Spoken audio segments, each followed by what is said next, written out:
तो जो माइक से जो स्पीकर जो ऑडियो होते हैं ना वो माइक एक दूसरे को देते हैं, बात प्रॉपर हो जाती है ऑडियो में। मैं कैमरे के पॉइंट ऑफ शूटिंग जो उनको वॉइस बनाएगा ना वो जेन्युइन है। अब हमने जो माइक से रिकॉर्ड कर रहे हैं तो हमारा ये पूरा हॉल क्या है वो केवल पता क्या होता है, अगर यहाँ से स्पीकर बोल रहा था कोई तो वो अगर माइक उसके पास है ना तो वो नहीं आएगी ना। ये बात मैं कह रहा हूँ, अगर मैं तो यहाँ से कैमरा मूव करूँगा ना, जैसे यहाँ बात कर मेरी बात माइक कम केवल नहीं भी देता, जैसे सर बात कर रहे हैं ना, यहाँ से क्वेश्चन होगा, एक्सक्यूज मी सर, यहाँ से क्वेश्चन होगा, मैं कैमरा का फोकस डाल दूंगा और माइक वहाँ ही है। अगर मैं डायरेक्ट मिक्स चैनल से ले रहा हूँ ना तो ये फोकस नहीं आएगा सर, ये बोल रहा हूँ। तो इसी से सर ये है कि फोकस आता रहेगा। Yes sir.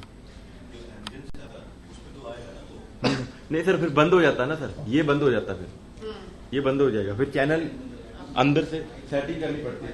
इधर मैं आपको यहाँ से बता देता हूँ। एक्सक्यूज मी सर, ये देख सर, ये हर किसी में होता है सर। डबल माइक नहीं ऑन सकते हैं सर, जो होता है ना, ये देखो ना सर, मैं आपको यहाँ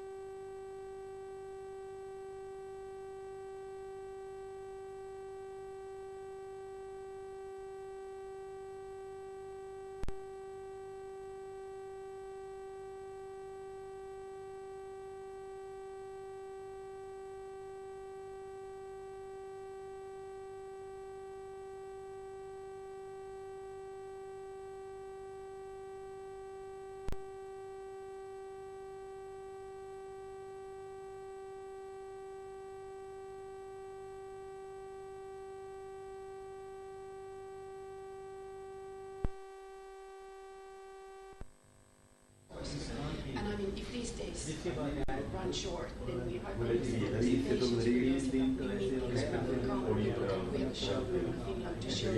We have actual sites that are using this now, so people can, the engineers can come and see with their own eyes. Because this is, to see is to be, this is a huge thing. The whole world is drowning in retrieval and कोई बात ये सवाल मैं तो sir खुद भी कोई ऐसी कोई दिक्कत होती है, हम तो खुद ही इधर नॉलेज है तो I have done multiple things right now. इस रूम में no, I'm a volunteer. थोड़ा इंग्लिश में बात कर जाते हैं, स्कूल का underprivileged running a fund. तो मुझे ऑडिशन में for underprivileged. Wow. So you got this module from America. There's a place school in America, so they have offered to support us. They're sending them study module. You have computers and stuff? Now we are going to start because this institution where I'm attached to, they will be doing this hello. Chadha. Sir यहाँ channel चल रहे हैं, ये देखो यहाँ से पता चल। मैं अभी चेक कर रहा हूँ उसमें से जो मैं बोल रहा हूँ ना, आप मैं बोलता हूँ एक चैनल ऑफ करके बोल धीरे बोल।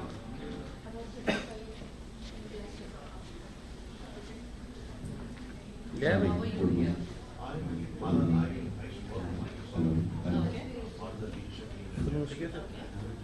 नहीं सर ठीक नहीं है, अब ठीक किसको कह रहे तो मुझे पता नहीं। अरे काम करो, माइक लेके ऊपर से देखो चेक कर दो ना, डब्बा रखे हुआ वो लेके अभी बोलूँगा सही है, तो मैं क्या बोलना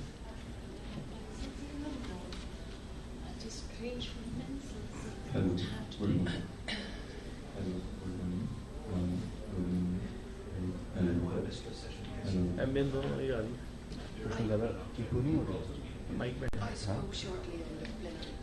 अरे मैं इसको छोड़ूंगा, अपना माइक लगा सीधा कैमरा ले लूँगा, अपना ही माइक दूँगा, अपना माइक है ना, मैं एक डब्बा लेके आऊँ माइक का, वो वो लेके और एक लीड लेके आओ। नहीं ऐसा लड्डू ऐसा जल्दी लेके वाके कॉन्फ्रेंस शुरू कितने 8:45 शुरू होगी 8:45 बजे शुरू होगी ना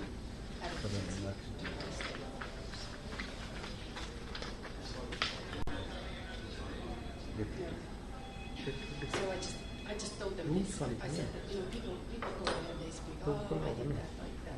How to maximize China?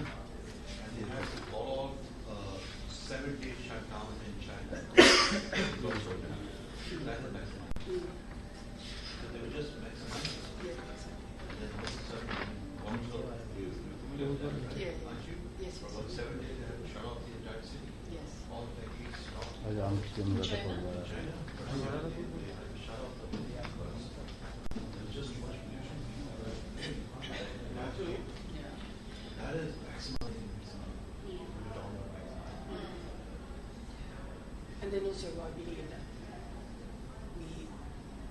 we co-create together. I mean, we do things together. It's not.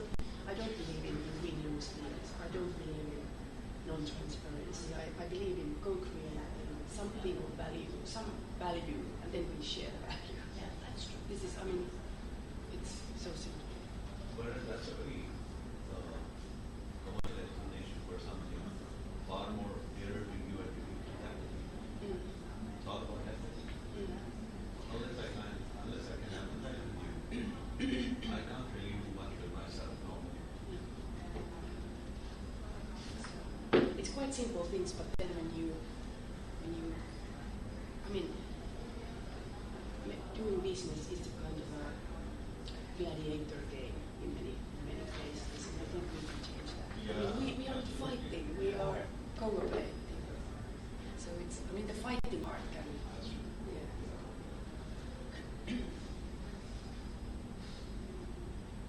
Let's wait a couple of minutes more. We stand in.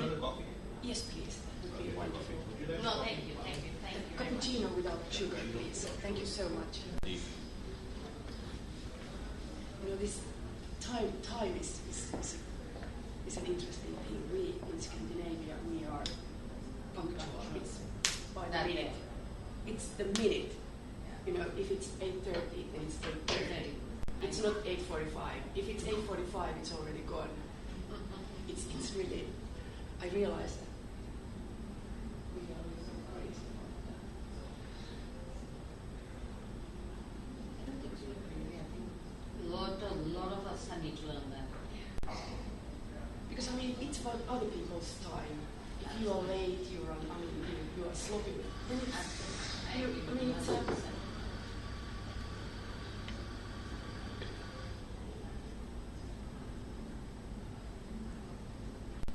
Is your school here in Delhi? Close by. Okay. It's in not really Delhi. It's just the outskirts of Delhi. Okay. It's not my personal school actually. I just taken over the nursery wing for that. Okay. How do the kids find the place? What parents find the place? So this trust, I would say, this society, they started this temple there. So they built up a temple and they started giving free food. So there's so much of poverty in India. So they just thank you very much. Thank you so much. So then when we came here, they said so kids would come there to eat. So this gentleman, he said, kids are coming here to eat and they're here the whole day. So just let's start classes. Let's teach them something. Yeah. It was his noble idea and he just, from a group of 10 students, now it has gone up to 1,400 students. And it's completely on charity. And kids are getting free education, free food, free clothing. And so now what me and my friend, my sister-in-law, she runs play schools in America. She's got about 9 play schools there, kindergarten schools. Okay. So she wanted to do something in India, so she got this module here. I see. And So it's like a franchise or a it's a idea. it's an idea. Yeah. We are not using that name at all. Of course. Yeah. So it's going to be some completely on charity and Yes. That's has perfect. Yeah, basically, I was telling to somebody yesterday, during these days, people ask, what do you do? Basically, I'm a company doctor. I could define it like that. I work with small and medium-sized companies and help them out in different questions. Mainly, those things come from business to finance. We always start with numbers. We crunch the numbers, and then the story reveals itself. And we raise funds, we sell and buy companies, we invest in companies, we make turnarounds, we replace management, we create boards, we connect the dots, we put people together. Wow. So this is what we do. So how come this happiness, why is happiness so close to your heart? I might like to know. Happiness. Yeah? I started my spiritual path 4 years ago. So until that, I was the typical Western girl, living in my head, Mm-hmm. rational, logical, linear, God, what, our church, this kind of life. Then suddenly, I met my teacher, just like that. And I looked at the woman and I thought, wow, she has something that I don't. And then I started to, that opened my eyes basically, and then I started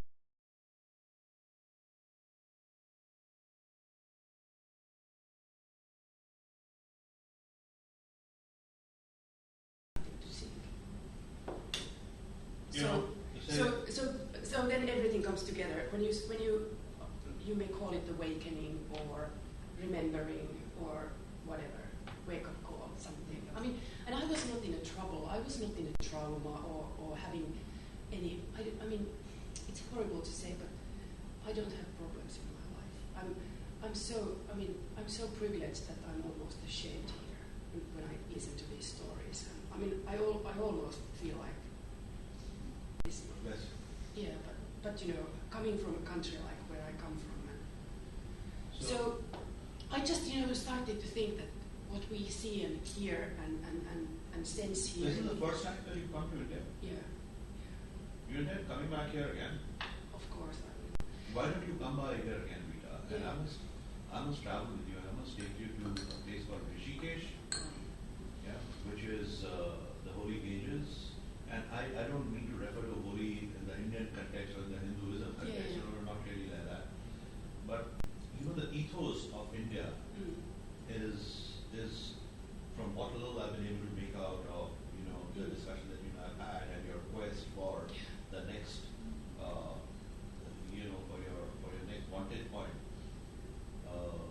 Spirituality is very big in India because that we are over our earliest known texts that are available in India are 10,000 years old. Maybe 10,000. The Vedas that you have. Upanishad and all that. No, the Upanishads even came after that, After the Vedanta period. So the Vedas that were written some 10,000 years ago. And you know what they discuss? They don't discuss religion. No, I know. They discuss architecture. Yeah. They discuss, how do you build buildings.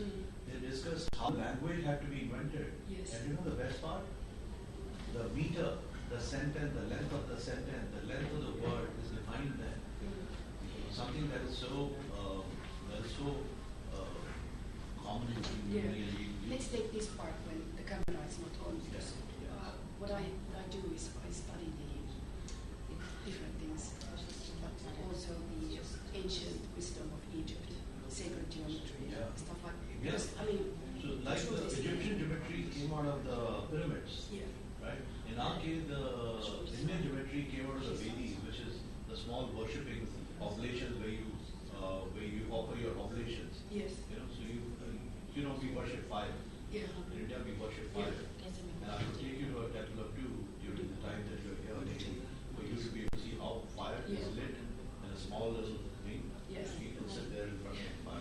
I'll tell you more when the camera is not on, but shall we go to this? Yes. Yeah. So basically, this is what I do for a living. I have had my own enterprise for partner, and we are these multitaskers in the Finnish business society. We know everybody.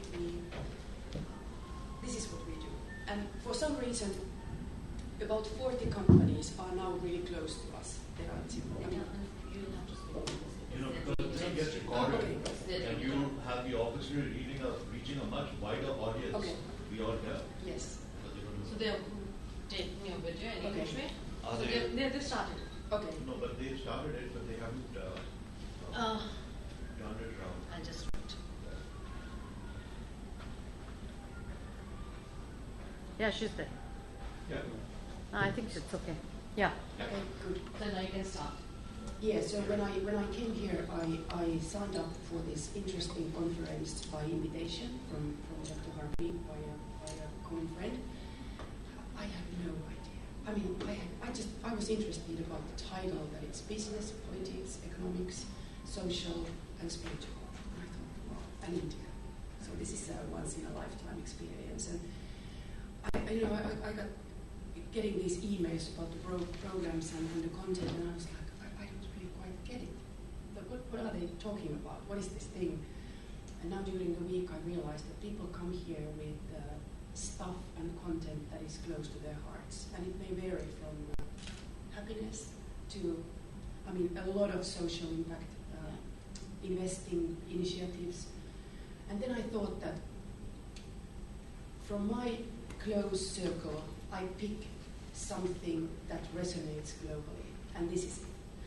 So I'm going to speak to you about one of my portfolio companies, and I call a portfolio company something that I have a small equity stake in, so I have invested money, either money, or my time, or my heart, or something of me into the company. And I work with the entrepreneur by keeping his hand, helping out, being there. I'm now doing this for him. This company is basically, there's a group of shareholders. We are a tiny one, becoming a bigger, hopefully. And but this is something to be proud of, both as a business person and as a Finnish citizen. So we speak about bridges. This is how it looks like in our roads. We have thousands of bridges like this, going over roads, going over waters, wherever. These are many. Most of the European bridges were built back in after the Second World War, in the 40s. Please speak on the mic. Okay. Yes, thank you. With the concrete that was available by that time, and for the traffic loads that were prevailing by that time. It has turned out that all these bridges are now eroding, so they all need to be repaired. Only in Europe, the backlog of these concrete bridges that just fall into parts is huge. The bridge repairing projects are expensive. They are mostly paid by the governments and taxpayers, because the infrastructure most often belongs to the government.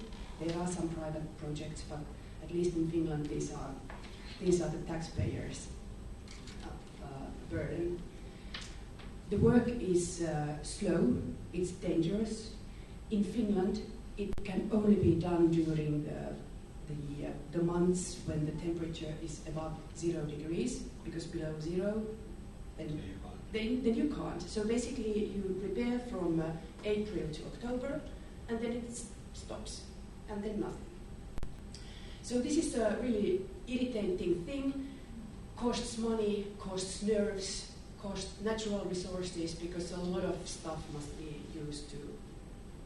We are going to speak more about the scaffoldings, but it's a problem.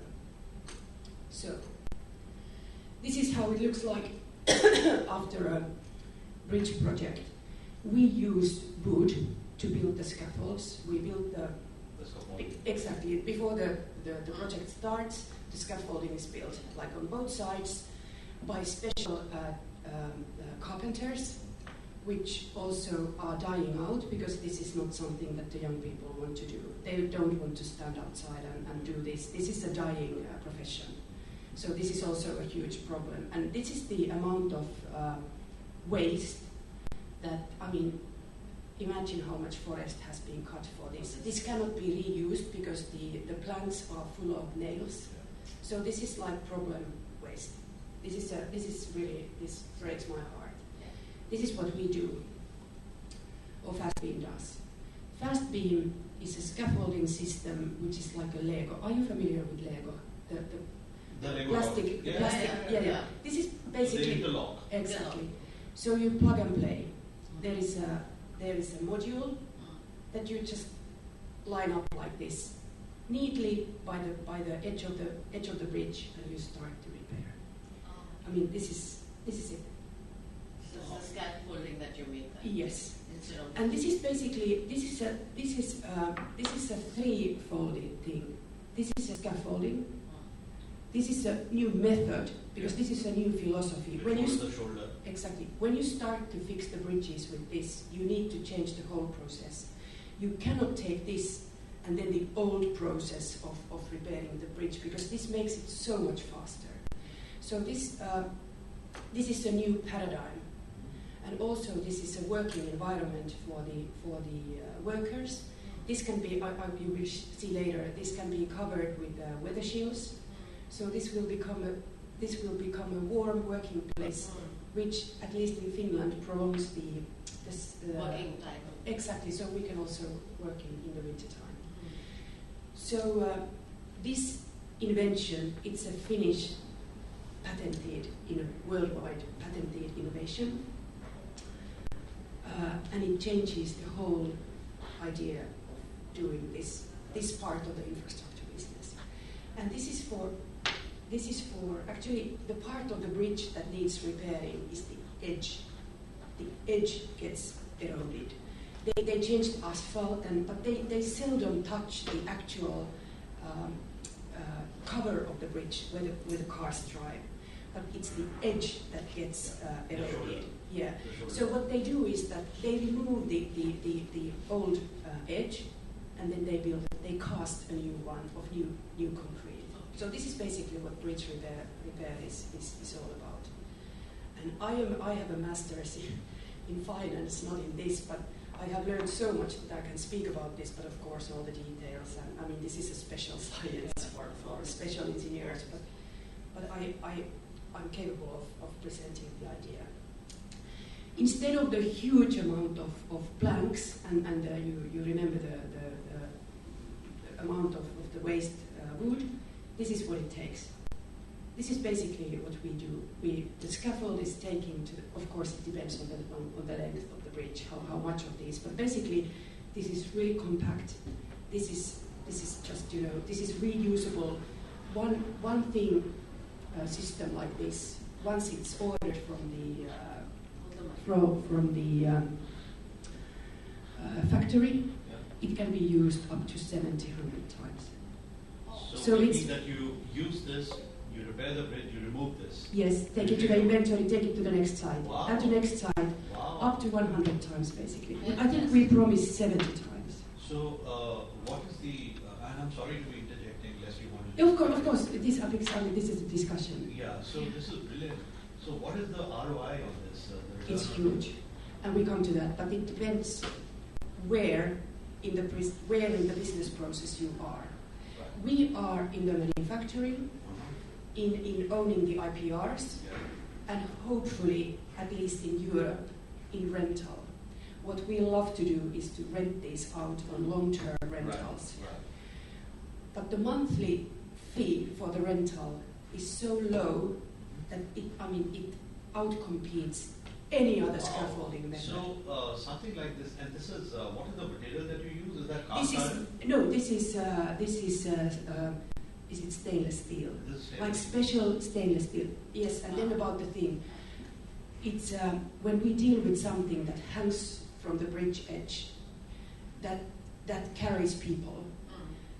The calculations behind this are amazing. We have in Finland a guy who is world famous for the engineering behind this. He has made the, I wonder what the word in English is, when you calculate the constructions so that they hold in all conditions. Right. So he has calculated for submarines, for NASA rockets, So we speak of this kind of a product development. Right. So this thing, I mean, we just actually entered. This has been in use in Finland for 3 seasons now. This summer we go to Sweden. The Swedish client asked about the certifications. Yes, do you have this and this, and how about the certifications and the compliance with everything? And we realized that this thing has been developed so that it's triple more than the requirements in the country. Yeah. So it's quite amazing. Wow. Okay, so here how it looks like. It consists of this is the conventional methods here showing. I mean, they have to build all kinds of, and you will see more pictures of that.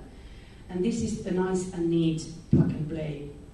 I mean, So you drill holes into the broken bridge, yes, and the scaffolding holds it. yes, Yeah, and then the member extends all the way down. yes, So it sort of lifts yes. it like There will, that. yes, So the cantilever, is that how it is? Is that? yes. There will be more pictures of the construction and all of the idea. So this is basically the conventional method. What is done now? So the bridge is planned. It takes many days. I mean, when the engineers get a new bridge project, they start to measure and calculate them, and so it takes from 1 to 2 weeks only the planning. Right. We have that in one single, still in an Excel format, but it's going to be a web-based. I mean, already the planning process will be shortened by days. That's one thing.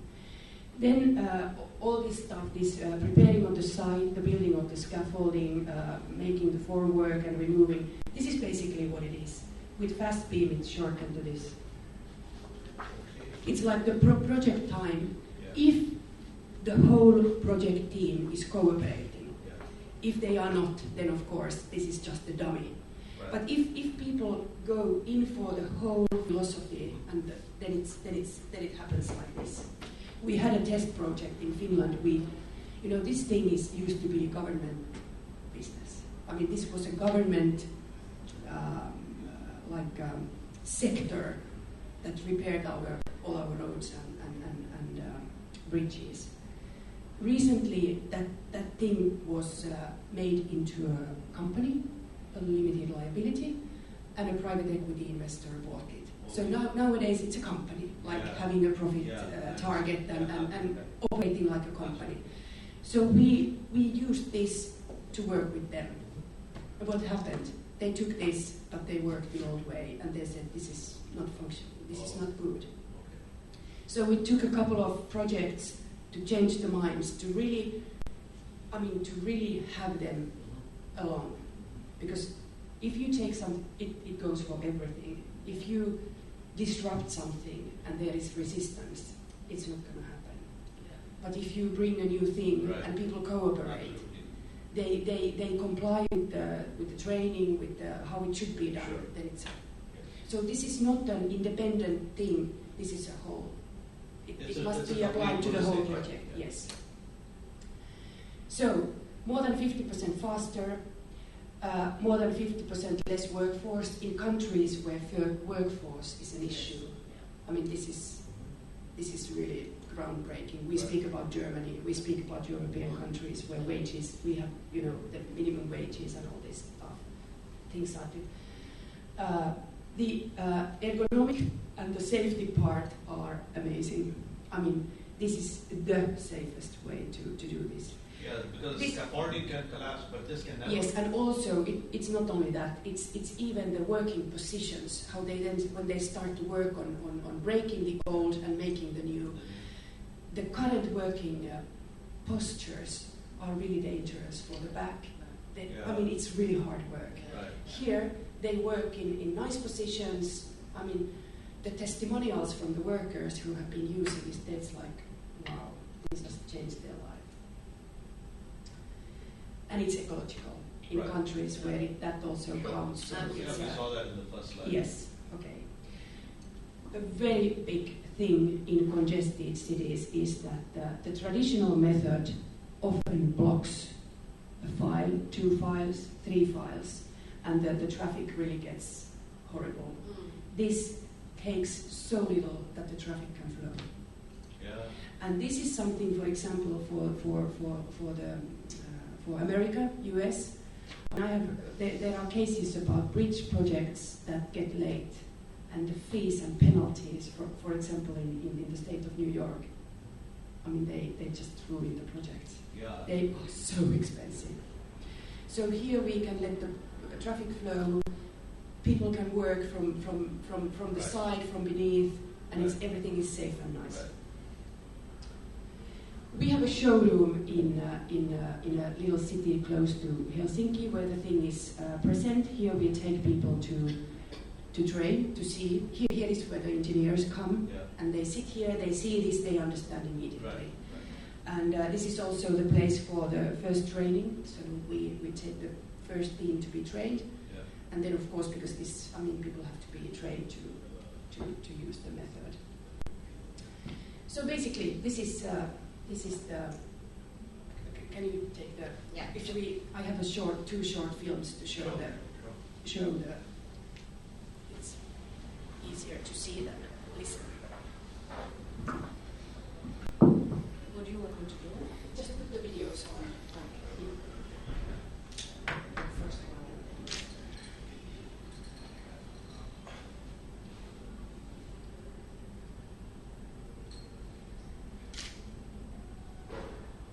Is that what they do? No, they were on the memory stick. If you down there, if you click on the thing that looks like no. There. This one? Yeah. Yeah, and then you can. Fast speed. Which one? From The the master. No, that was the second. The master. Second? Yes, that one. Yes.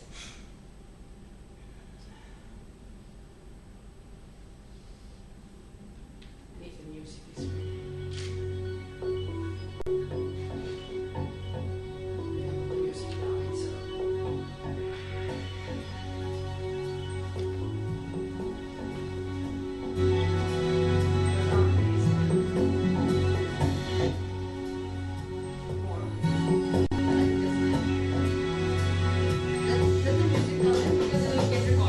But it's okay.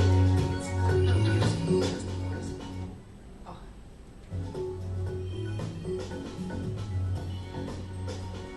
Let's take it. Let's put it on. Okay. So 2 men to do this.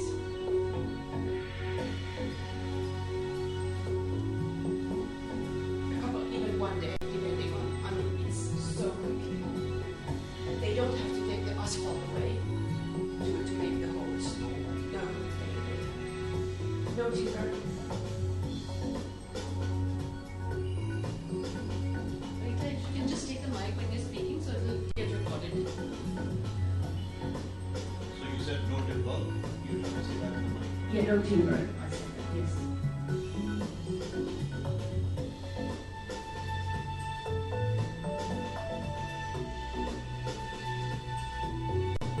There you see how they drill that. This is how it's. Then they come with the lorry carrying the systems. It's very light.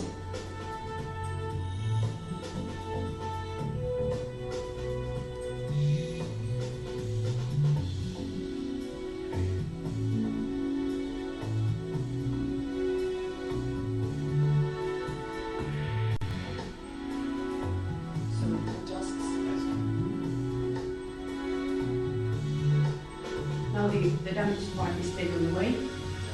This was by Ray, case here showing the water hydro demolition. Then there will be a casting mode.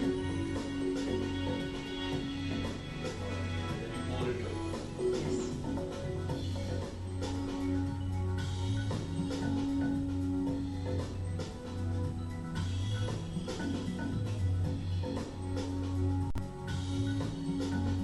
Removal only a few hours.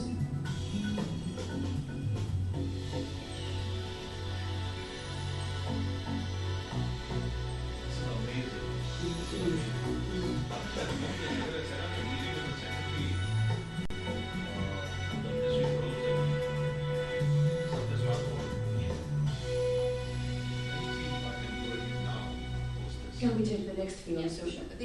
this was an animation. The next one will be real life time lapse. So you see how it goes. Again, that there, yes, and then that one, yes. So this is an actual site from Finland from last summer in a time lapse mode.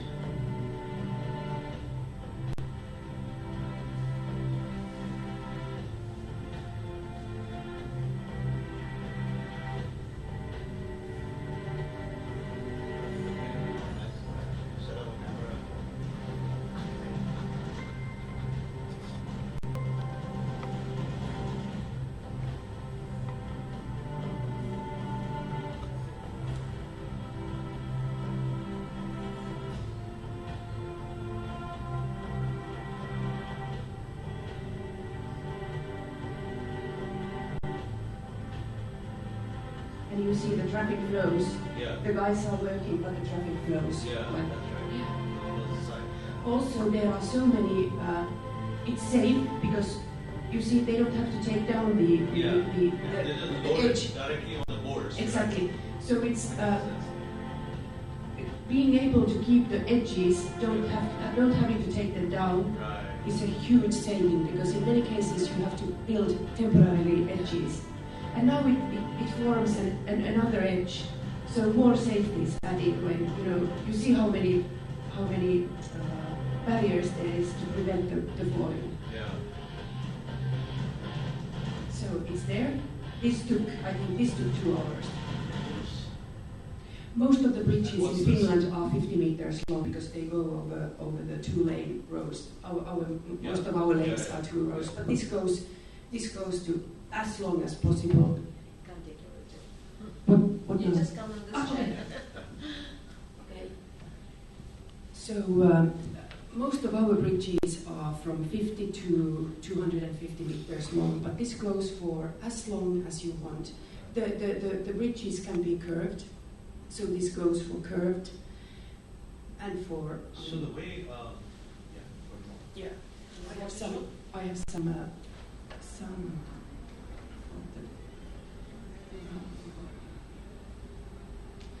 I'm a Mac user, so I completely forgot how you use the PC. I know. All of us are going to that. No, it was there. It's the removable disk. Yeah. Okay, so I just sent you, show some. Okay.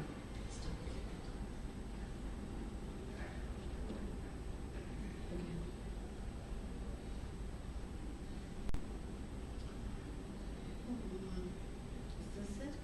Just on the slideshow. That's the last.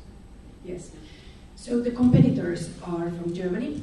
This is a company called Blättag. They do stuff like this. It's cumbersome. It's really heavy. It's. I think here was a man standing. Yeah, you can see it. Yeah. So, and they have to build stuff like this. This weighs tons. Takes days Yeah. and weeks to build. So this is the current Yeah, competitor. this scaffolding would have taken them at least 7 days Yes, to build. yes, and you see how tightly those things are put. So it's really, and it weighs a lot. This is another company from I think also Germany called Doga. They use stuff like this, and mainly to build new bridges. There are no specific equipment to Right. repair big bridges. Fast beam can also be used to building bridges, but I mean the repairing need is so big that it's more like this. Here is also a thing called peri. It's a huge thing, taking a whole lane, needing the counterweight here on the road, to keep the stuff. Right, they block the hanging. traffic. Exactly, and the weight of this stuff is, it's a lot. This is again the peri thing, and this is the conventional thing. We built the wooden stuff, and this is what we are substituting. Here another looks like this.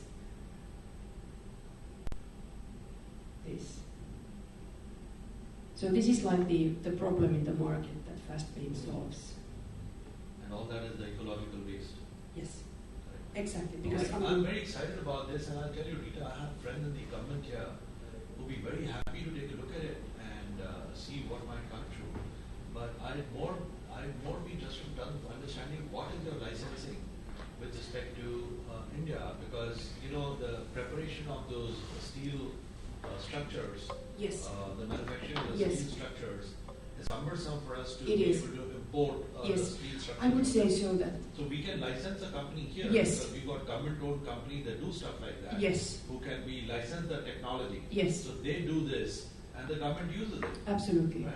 So Absolutely. what's your take on that, and how do you go about I mean, it? in that case, I think we only just agree on a license fee, and then it's. I'm sorry to cut short on this. If Yeah. you have more, I'm happy to go through, but I'm very excited. Yeah, of course. Yes, Yeah. yes, go ahead. So, I have some more stuff about the future R&D, what's coming, right. because I mean this is a start. No, just hold it right here, Yes. because we are not prepared for the future. We We are not here. Yes. We're so behind the times that we Yes. need to, in order for us to even get to this, Yes. is a Herculean task. So Yes. What we basically need is that we need a metal manufacturing company able to do really advanced laser kind of welding. Laser welding is the word. So yes, so we've got companies that are privately owned in Yes. India.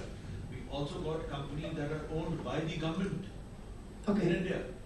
So if you could enable a transfer of technology, a TOT, directly through your government, which is so easy. Yes, it is. So the two countries go ahead, sign so here's what you need to do. Yes, Like what is this? A transfer, High level thing, transfer of yeah. technology. If you could inspire, meet the ambassador of Finland. Who's the ambassador of Finland here? Her name is Nina. Do you know her? We didn't meet here because she had to travel, but I have a very good contact to her. Because then we can just complete the slideshow. We don't need to plan. Is there okay? Yeah. So let's. I mean, you don't have to see the rest. I mean, it was. No, I didn't- honestly don't want to see the rest, because just this Exactly, is all- phenomenal. I understand this. I understand this. Yeah. Science I very just well. want to Let's just step out, and Yes. I want to sit you down and talk to you for some time. Thank you. Let's spend about 15 minutes on this. Yes. And We have time on that. Let's do it. And then I have half an hour. yeah, good. So let's step out. I'm so sorry to interrupt you both, but then we have to get Of ready. course, No, of no, course. that's fine. That's fine. I We get think carried she's away. gotten what she wanted. I think we both get That's carried fantastic. away. No, of course, I can understand for rightful reasons. You're getting business any. No, Yeah. absolutely. Yeah. So this is. Just one group photograph. But absolutely. Group photo. Would you like to go stand there? You should actually be standing there. And give me your phone. I'll let you take a picture of yours sitting right here. If you have This it, little thing at the back. just a minute, ma'am. Yes, that's fine. Give me your phone. Sir, if you can sit with her, because it just requires Sure. that she had an audience and.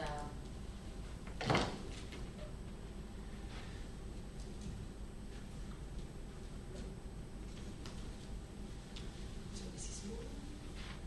Please take this. This paper, lady.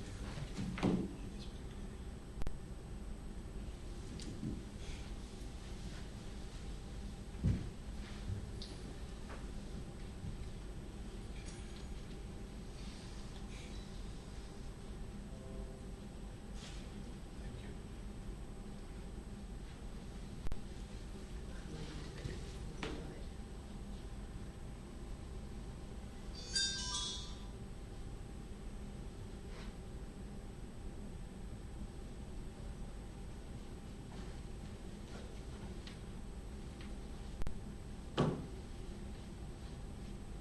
Thank you.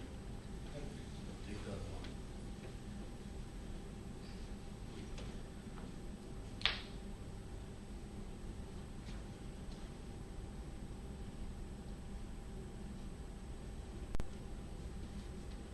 Thank you. Thank you.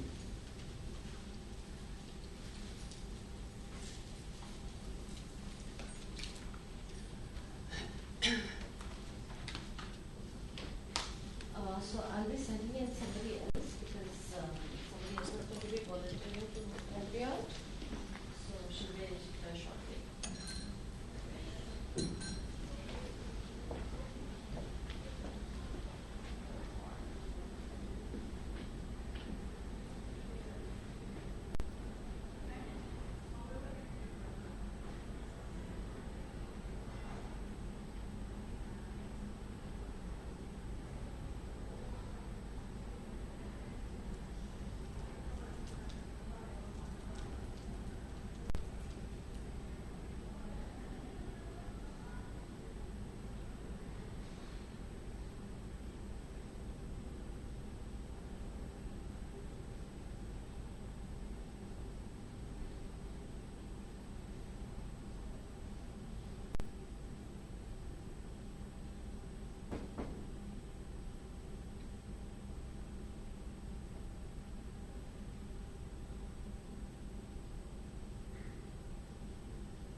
Morning.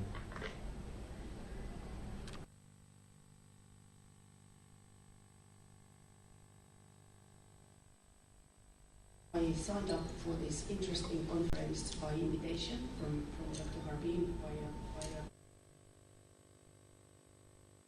So can I put my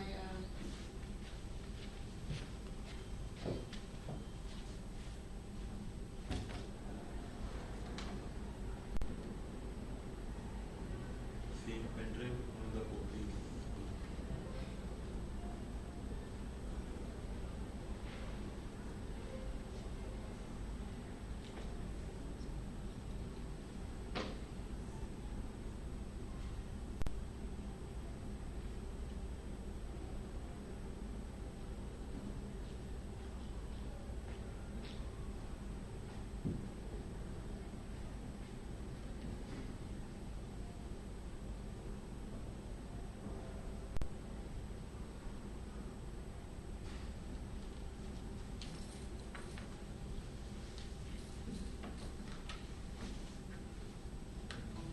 and this is it, can you just hit okay, like the word accept the stuff so it doesn't show red. Yeah. No, it's right, but it's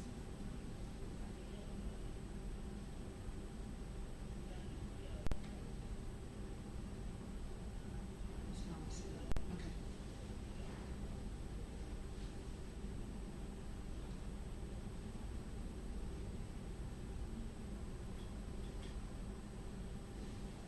Top.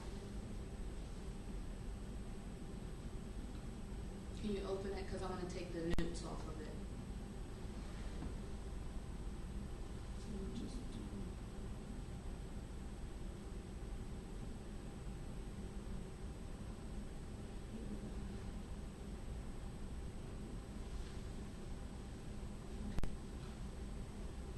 Show me. huh? You could just leave it in. Okay, so I don't want to see the wording. So I need it in presentation view. Can you go back? And can you go back to the other presentation? So how do I get rid of the words?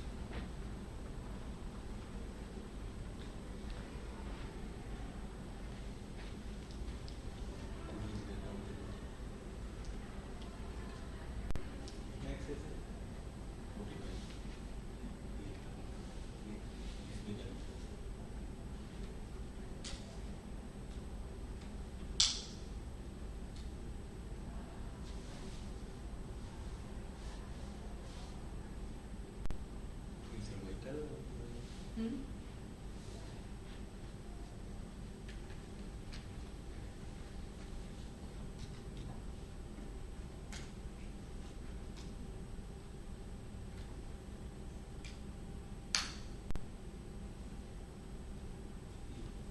Mm-hmm.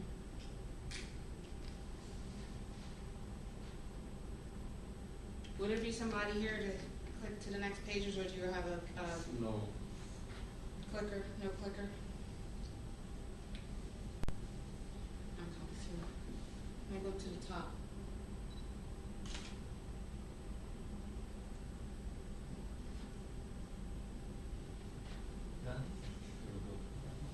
Okay. Okay.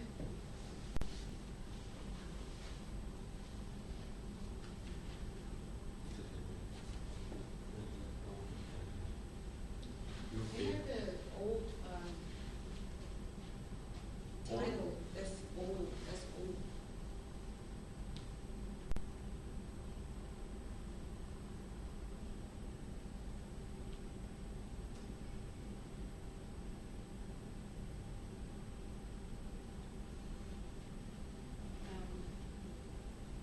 It's the information is old. It's something different.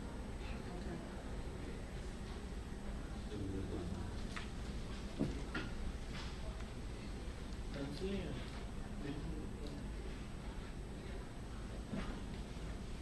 पे यार table को बोलना है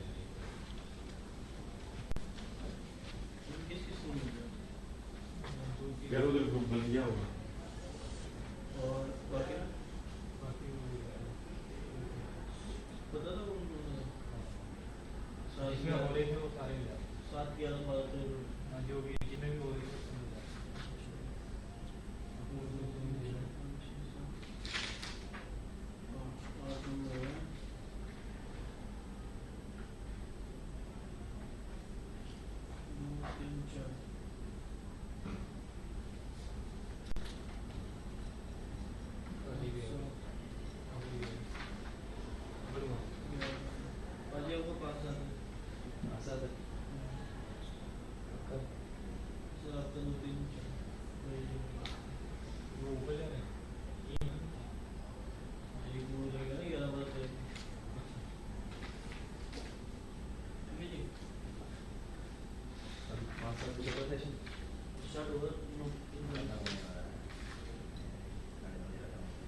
Good morning.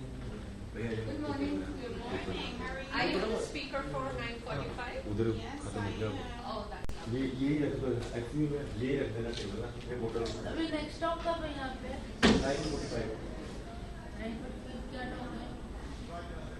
So you're Francis? Yes. Are you I'm a volunteer for this. okay, yes. Good morning. Hi, good morning. Yeah. Uh, What's the talk about? What's the talk? Hi, how are you? Good. Good, thank you. I speak about creativity. It's called been there, done that, now do this. Yes. Are you comfortable anything for the I presentation or need I help? need help with the presentation, yes. Okay, so Because we don't have a clicker. yeah, so I'll be there. So Okay. we'll get एक table चाहिए. Can I like if I do like this, can that mean like to go to the hit the button, hit enter? I'll sit there. You let me Okay. know. I'll just keep shifting the slides because if you keep shifting, the camera won't be able to take your video. But I mean, like, if I do a signal to kind of say, Yeah, next. Yeah. Yeah, Of course. like, so- Yeah, or you just tell me this. okay, because it's actually some. So I'll share with you. Okay. So how here, if you hit enter, so you do slideshow. So I would go from here and I would do Okay. this. Next. Okay. Next. So I go this way. Hit down, hit again, then hit again. So see, this pops up. Okay, hit again, again, and then hit again. So there's like 1, and there's 1, 2, 3, 4. Okay, this way. Yeah. Wow. Okay. And then so Yeah, you can just. So I'll just Yeah, you just know what? Yeah, signal, next. like, Yeah, just okay, signal. like a- Whatever way you want to. Okay. Ma'am, you know what? Okay, you can do that. Ma'am, you know what? I went through TBA. Did you? Yeah, I did. So did I. So that's your first slide. This is my first slide. Yes. Okay. So I guess like that, but I want to go back to. I was trying to fix this here. So F5, I think so. So if you do F5, it comes to. But that time I was really small. I was 3.5 years old. But I couldn't like so here I was editing Oh, I because it think, had my old thing I on think there. that won't be. They've already created the. Okay. It's Okay. fine, but it, like I that- was trying to fix Oh it. yeah, yeah, yeah. Please, go ahead. That's okay.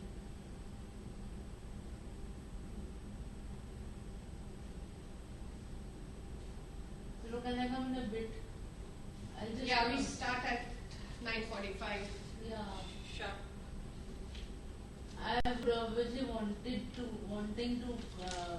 come over here and attend it because there's many things which is related to both of us. We both are the. Okay, and how much time would you need? I'm the main keynote speaker, so about 15. 15 to 20 minutes. Okay, that's great. Is everybody here? My panelist or my other person's here. Felicia's here. Mm-hmm. Okay, so I'll just put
pronounce your name as Francis McDaniel. Francis, right? And Felicia. Yes. Felicia. Felicia. Felicia. Yes. Okay. Welcome. Thank you.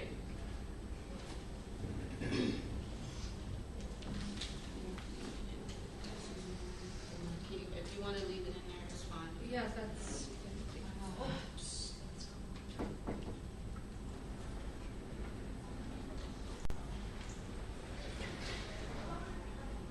Felicia, can you take a couple pictures? Can you pull up our names? Excuse me, please table एक मिल जाएगा? Laptop. वही कर रहे हैं ma'am वही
Good morning. Test. Test. Come a little forward because the light is. Yeah, that's fine. Good morning. Good morning. Good morning. Good morning. Good morning. Test. 1, 2. Test. Test. Test. Test. Good morning. Actually में Oh, be careful, right? Good morning. Sorry. Good morning. वो Good भी morning. खाली अच्छा photo अच्छा star नहीं कर रहे अभी ऑडियंस सारी नहीं है वो तो ओके ऑडियंस के लिए ये वहाँ रखना Yes. Can you pull up that one slide, the Gandhi slide, my presentation slides, the first one? is the Gandhi steps Yes. okay I'll start from there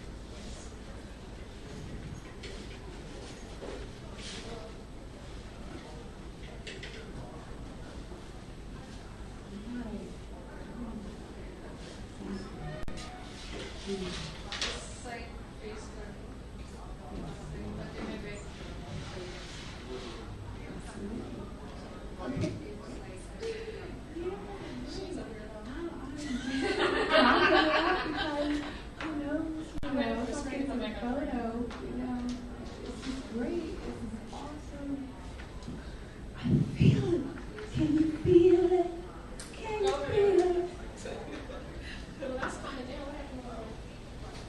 It's not down on the one side.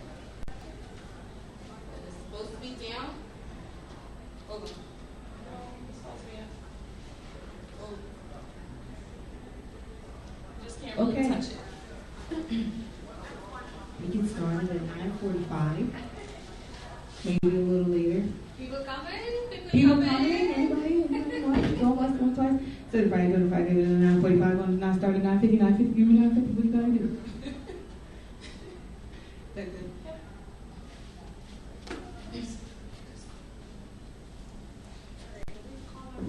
Thank you.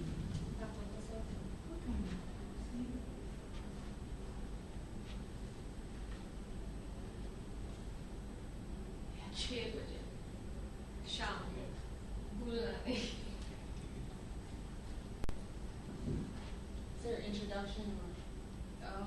Yeah, you can share. I mean, I'll just welcome you. like, okay. I'll just welcome you, and then you can go ahead with your intro, whatever you want to. Just go.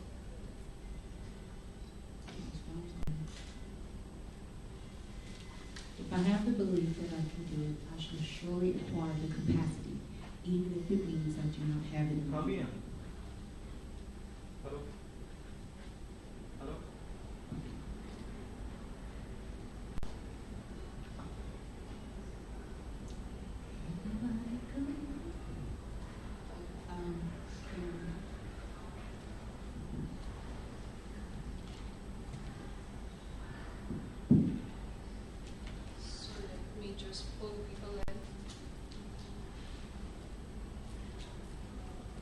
I think 9:30 the other dogs finished.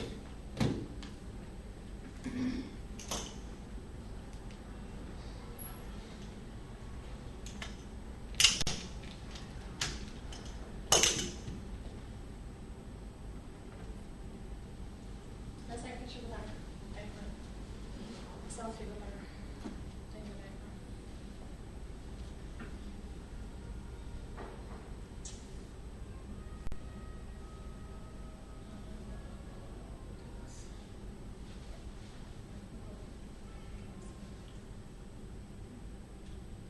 Smile.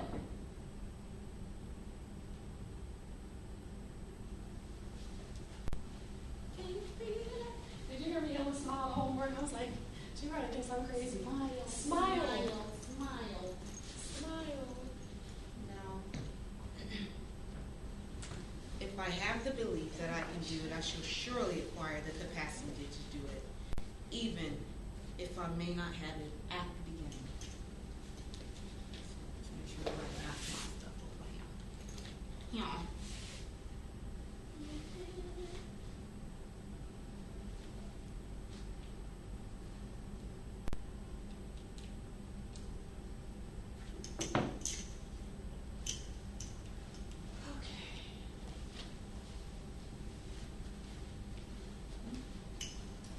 I'm thirsty. You pass me the water? You want some?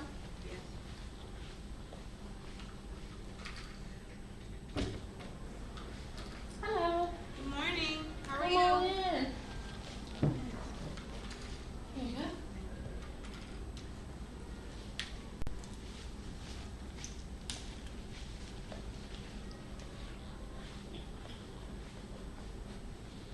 Good morning.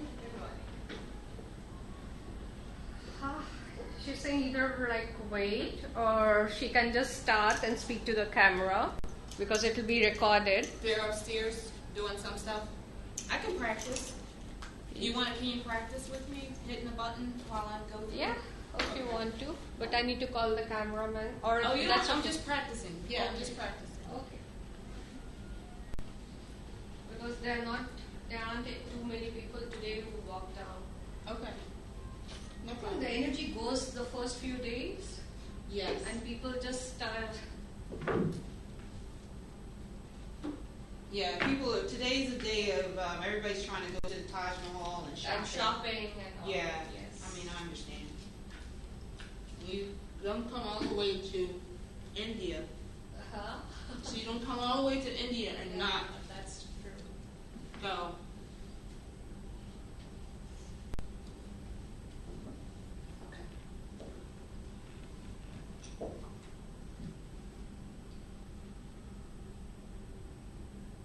Can you start from the beginning? If I have the belief that I can do it, I surely can acquire the capacity to do it, even if I may not have it in the beginning. August 15th. Sorry, I did the. The next. When, yes. Okay, so when I do Okay. that kind of crazy.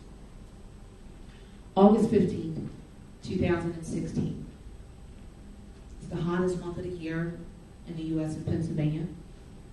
Driving home with my family in the car, and the sun is setting. We stopped at the red light, and I could just sit still for a moment, and I could just hear the car engine in sync with my heartbeat and my breathing. Everything was silent. All of a sudden, my ragdoll-like body thrusted, puppeteered forward to only be pushed backwards.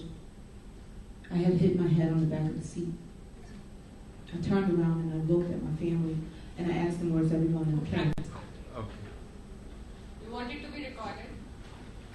Yeah, but not. That would be the. This is the practice. I'm practicing now. You know, Okay. I can record. 9:45 पे शुरू है ना तो इसी साल 9:45 शुरू है. Puppeteer backwards. To only be puppeteer backwards.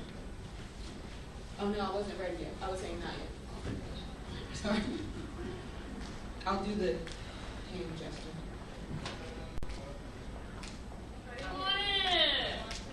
Yeah, front row. Good morning.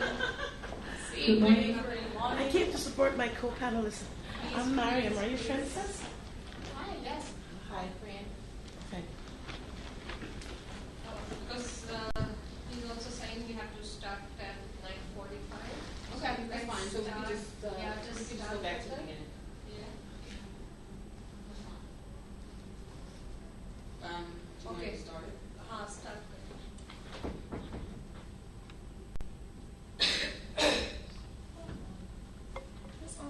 So, Felicia and Francis. Yes. Right? Mm-hmm. So can I welcome you all? Oh, sure.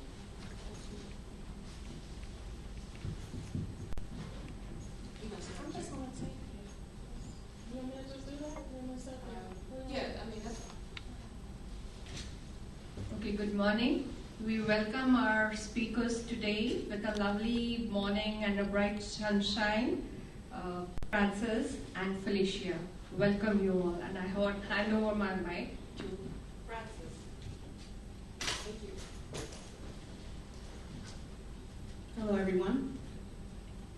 I'm going to start off with a famous quote from Gandhi. If I have the belief that I can do it, I shall surely acquire the capacity, even if I do not have it at the beginning. It's August 15th, 2016. This is the hottest month of the year in USPA. My family and I were driving home. The sun was setting. And my husband was driving, so we stopped at the red light. And as we're sitting there, I was able to sit still for a moment and just see all the cars passing by, all the people walking by. And in that split second, I could hear my heartbeat and my breathing in sync with the engine of the car. It was just purring. At that point in time, my body was like a rag doll and puppeteered forward to only be thrusted backwards. And I had hit my head. I turned and I looked around and I asked my family, are you all okay? And they seemed okay, but not me. I was rushed to the emergency room. I had suffered from traumatic brain injury, post-concussion syndrome. Anything and everything that I had ever worked on, business, personal, it was all compromised. It had all been bumped.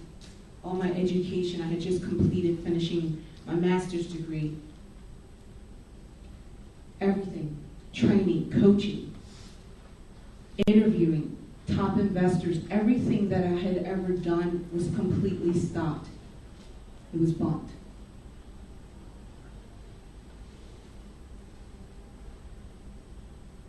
My memory was compromised.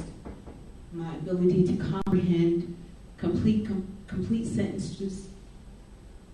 Still now, sometimes I get a little choked up with the wording, because this wasn't that long ago. It was less than a year. But again, everything was compromised.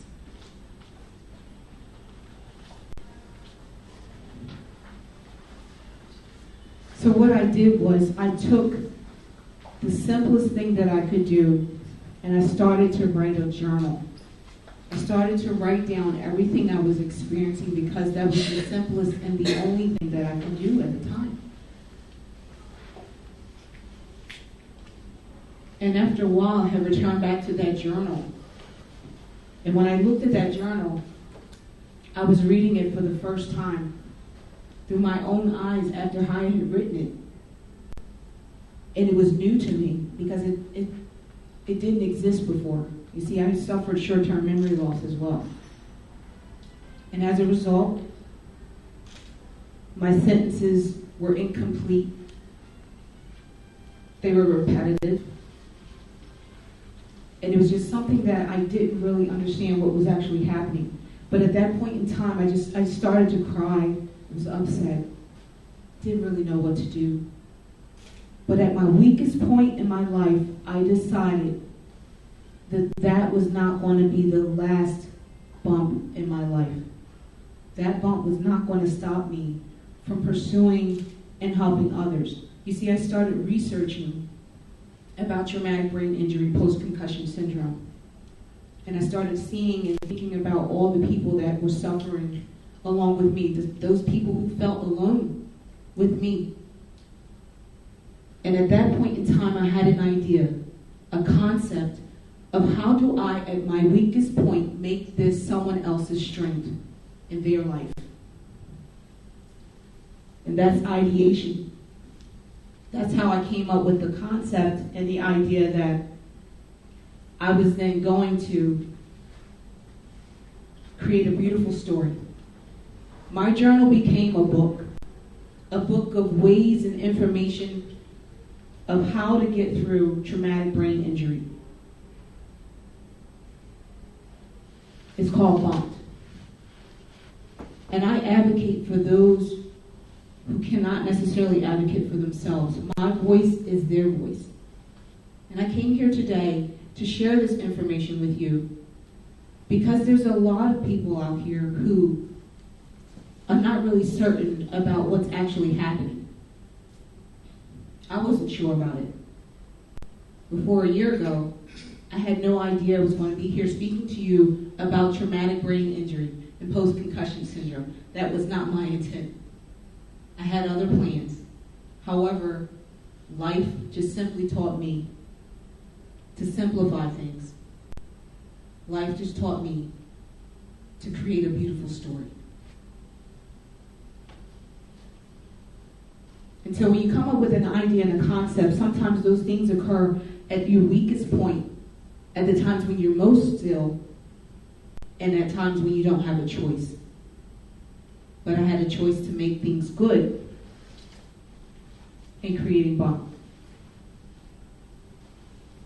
So here's the problem. Traumatic brain injury is actually, after researching, I found that actually 1.7 million people suffer from traumatic brain injury a year. And I'm not talking sports, I'm just talking someone just getting bumped on the head. 1.4 million, which is about 80% of those accidents that occur. 80% of those people are actually hospitalized and then treated and released. 275,000 are permanently disabled and sometimes permanently hospitalized. And then you have 52,000 that just don't make it. I think those numbers are astonishing. They're horrible numbers, but these are the facts. I didn't create these numbers. These are the facts that were brought to me. So when you think of someone that's suffering from traumatic brain injury,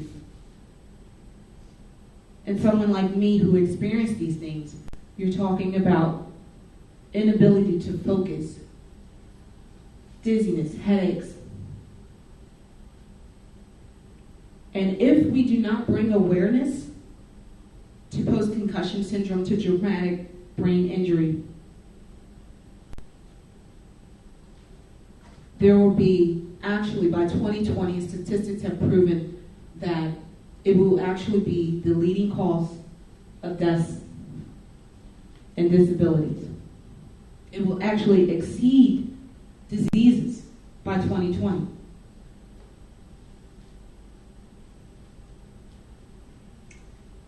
So I thought the best thing to do was to advocate for those who couldn't necessarily advocate for themselves, for those who were suffering from traumatic brain injury. And what I'm sharing with you today is not just about a statistic or me presenting to you, but what I wanted to do was find a solution to traumatic brain injury. I wanted to find a way to stop this statistic of it being the leading cause of death by 2020. I wanted to bring more awareness, more treatment. I wanted everyone to understand that, hey, if this happens to you, would you go and get it checked out? You know, would you talk to someone about it? Do you know a family member that has suffered from this? Or someone that just hit their head? I mean, there's got to be people out there that you know that this occurred to. And I want to bring more awareness to them so that way they understand that they are not alone. They are not experiencing hallucinations. They're not experiencing memory loss, the inability to complete a full sentence. They're not alone through this. So let's stop and take a moment. What I normally do is, when I'm presenting high level, you may see all kinds of charts and things of that nature. But what I'm looking at here is I've just given you the problem through a story. Okay, so we have a problem, we have a solution. We also have facts. I've created the sense of urgency. And I've made it memorable. Because right now, at this point in time, you're either thinking, how is she doing?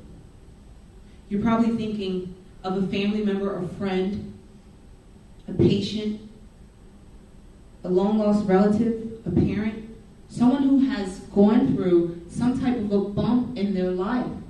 And you're thinking, maybe I should just reach out to them today and ask if they're okay. Or have they researched or learned a little bit more about traumatic brain injury? Sure, you can look at all kinds of data, niche market, business model canvases, exit strategies. You can present all these things if you like to present to an investor or anyone who you want to get buy-in from. Sure. But at the end of the day,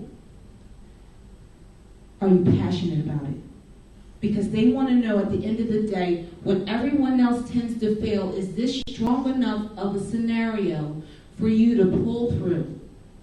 Can you be passionate enough about it when you're presenting? I traveled thousands of miles to be here with you today because I wanted you to see me. I wanted to see you. I wanted you to hear my vibration of sound. Sure, you can go and Google things. You know, you can Google and research and use all kinds of search engines if you like, but that's not why I came here. I came to give you something a little different. I came here to give you a piece of me. I came here to get a piece of you. So I'm just going to ask you right now, because this story is a beautiful story that I had to share. And it doesn't necessarily fit in this. The slide before it didn't fit. Because you can't put passion on a piece of paper. You can't do that. But fear and urgency is a natural, emotional feeling that we have. I have fear. I felt the sense of urgency to come here today, to travel thousands of miles to New Delhi, India, to share with you the urgency of what can happen on a daily basis. People are hospitalized continuously. I just met a young lady earlier that said, hey, we have something in common. We both suffer traumatic brain injury. That meant a lot to me because to come here to speak this morning and just to hear that we have a commonality and we can move forward to make things better for others.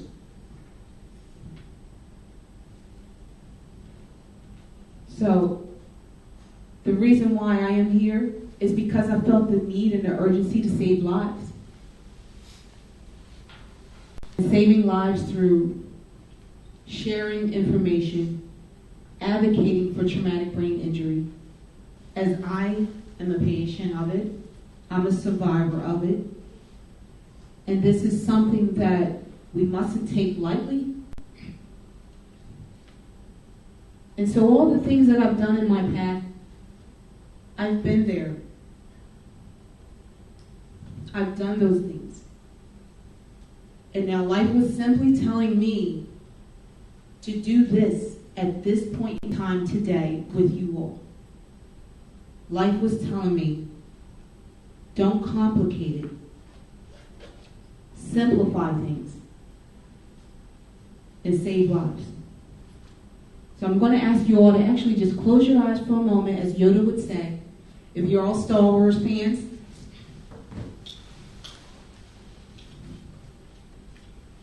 and feel the force within you.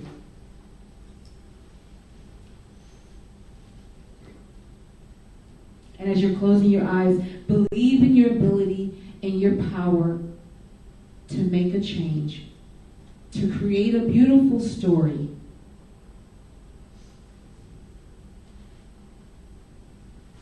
And as you do those things, think of everywhere that you've been in life, all the education you've experienced, everything that just meant so much to you. And remember that one thing that stood out most, that you were most passionate about. Because you've been there. And you've done that. And now once you've opened your eyes, and you've realized everything that you've done up to this point today, and take that and do it. So I just wanted to thank you all for coming out and listening to me speak.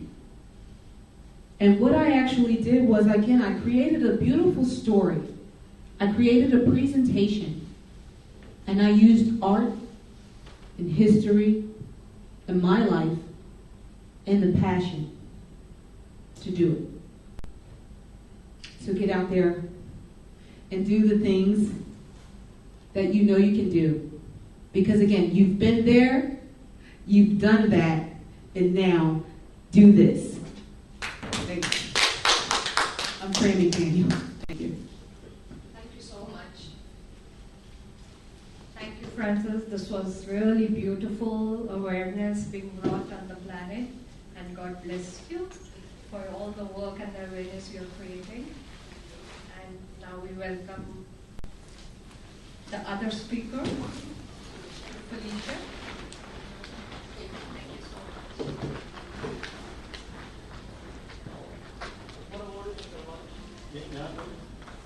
Thank you. What a wonderful presentation, Fran. Thank you so much for sharing your story. And welcome to all of you who are here today. My name is Felicia Phillips.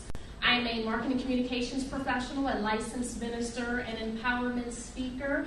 And I am here today to continue talking on the theme, been there, done that, now do this.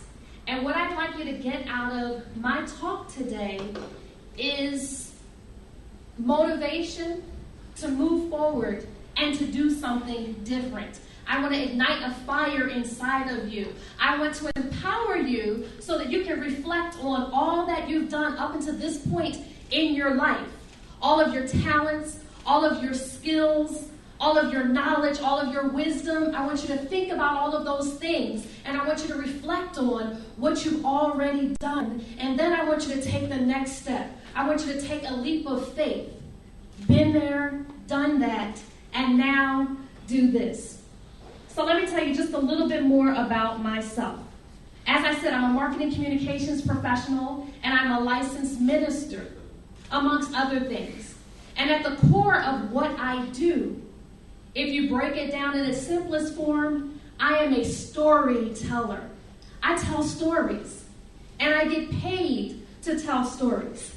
As a communications professional for years, I've been responsible for promoting positive stories, maintaining a positive image of the companies that I've worked for.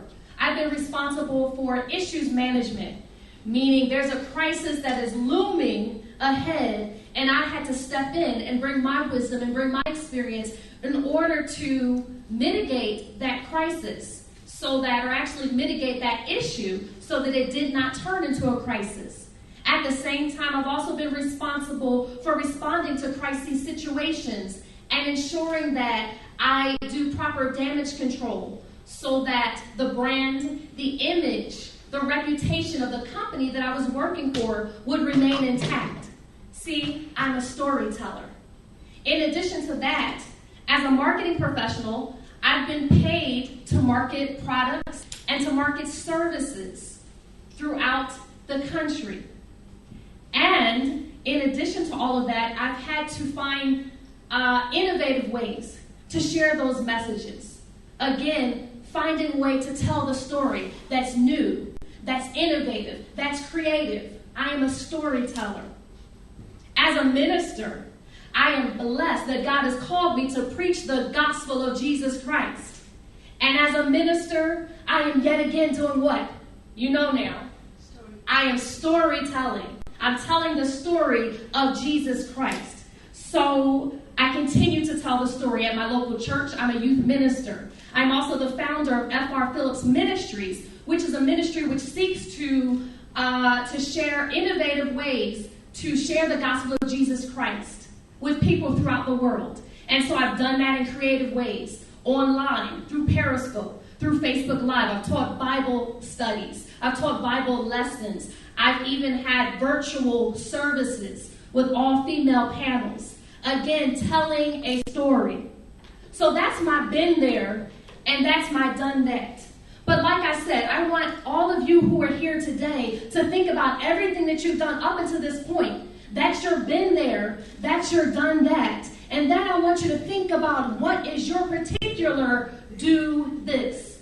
What is it that you can take all of your skills, all of your knowledge, all of your experiences, and bring that to the table to do something else that is a part of your purpose? I'm a storyteller, and I've been telling stories for years, but this is the year that I'm changing the story that I'm telling. This is the year that I'm going to continue to tell other people's stories because I get paid to do that. And I'm going to continue to tell the story of my Lord and Savior, Jesus Christ, because God has called me for that purpose. But this is the year that I'm also going to tell my story. That's my do this. So part of my do this was hopping on a plane for a 15-hour plane ride from where I live in the United States to come to New Delhi, India, and speak at the Women Economic Forum. That is a part of my do this. I've been telling everybody else this story, but today I tell my story. Another part of my story, another part of my do this is the fact that I am just weeks away and I'm on tiptoes of expectancy. I think you can tell that I'm excited, and I hope that you'll be excited for me as well, because in a few weeks I'm going to be releasing my very first book. See, part of my do this is writing my story, and so I'm walking around and I'm going to tell my story. I'm traveling the world and I'm going to tell my story. I'm speaking it, I'm writing it. My new book is called Chasing God, Manifesting Your Dreams. Chasing God, Manifesting Your Dreams. I'm excited. I can't wait for it to come out, because this is the time that I've been there, I've done that, and now I'm going to do this. That is my this. That is my now this. So as I close out, again, I want you to reflect on your experiences. There's a scripture that says, all things work together for good for them who love the Lord and are the called according to his purpose. That means that everything that has come your way, every blessing, every challenge, every hardship, every trial, every tribulation, every joy, every triumph, it all works for your good. It's all going to come together, and it's all going to allow you to move from been there, done that, to now do this. So my prayer is that you'll be ignited, as I said. My prayer is that you'll be energized. My prayer that you will walk away ready for your do this. Your do this is different from mine. Mine is writing, mine is speaking, mine is telling my story. I don't know what your do this is, but I pray that you'll think about it. I pray that you'll reflect on it. And if you don't know what it is right now, I pray that it will be revealed, that it'll be illuminated to you so that you can walk in your purpose. Been there, done that. Now do this. Thank you so much, and God bless you. Thank you so much. It was lovely energy being with both the speakers, and we really appreciate it. Didn't get that on video, did we? We have to edit that, Mr. Video Guy. Yeah, and we need to just take a group picture. Yeah. So we'll just wait for the cameraman. Do you ladies have any questions for us? Yeah, no question. You have speaking so much energy. Yes, it was fantastic. Do you mind just sharing just your thoughts on the? We can take a picture, but do you mind doing like a quick say of? I need to ask, like people who have like brain lesions and go through surgeries, their brains, right? And the families are so much in fear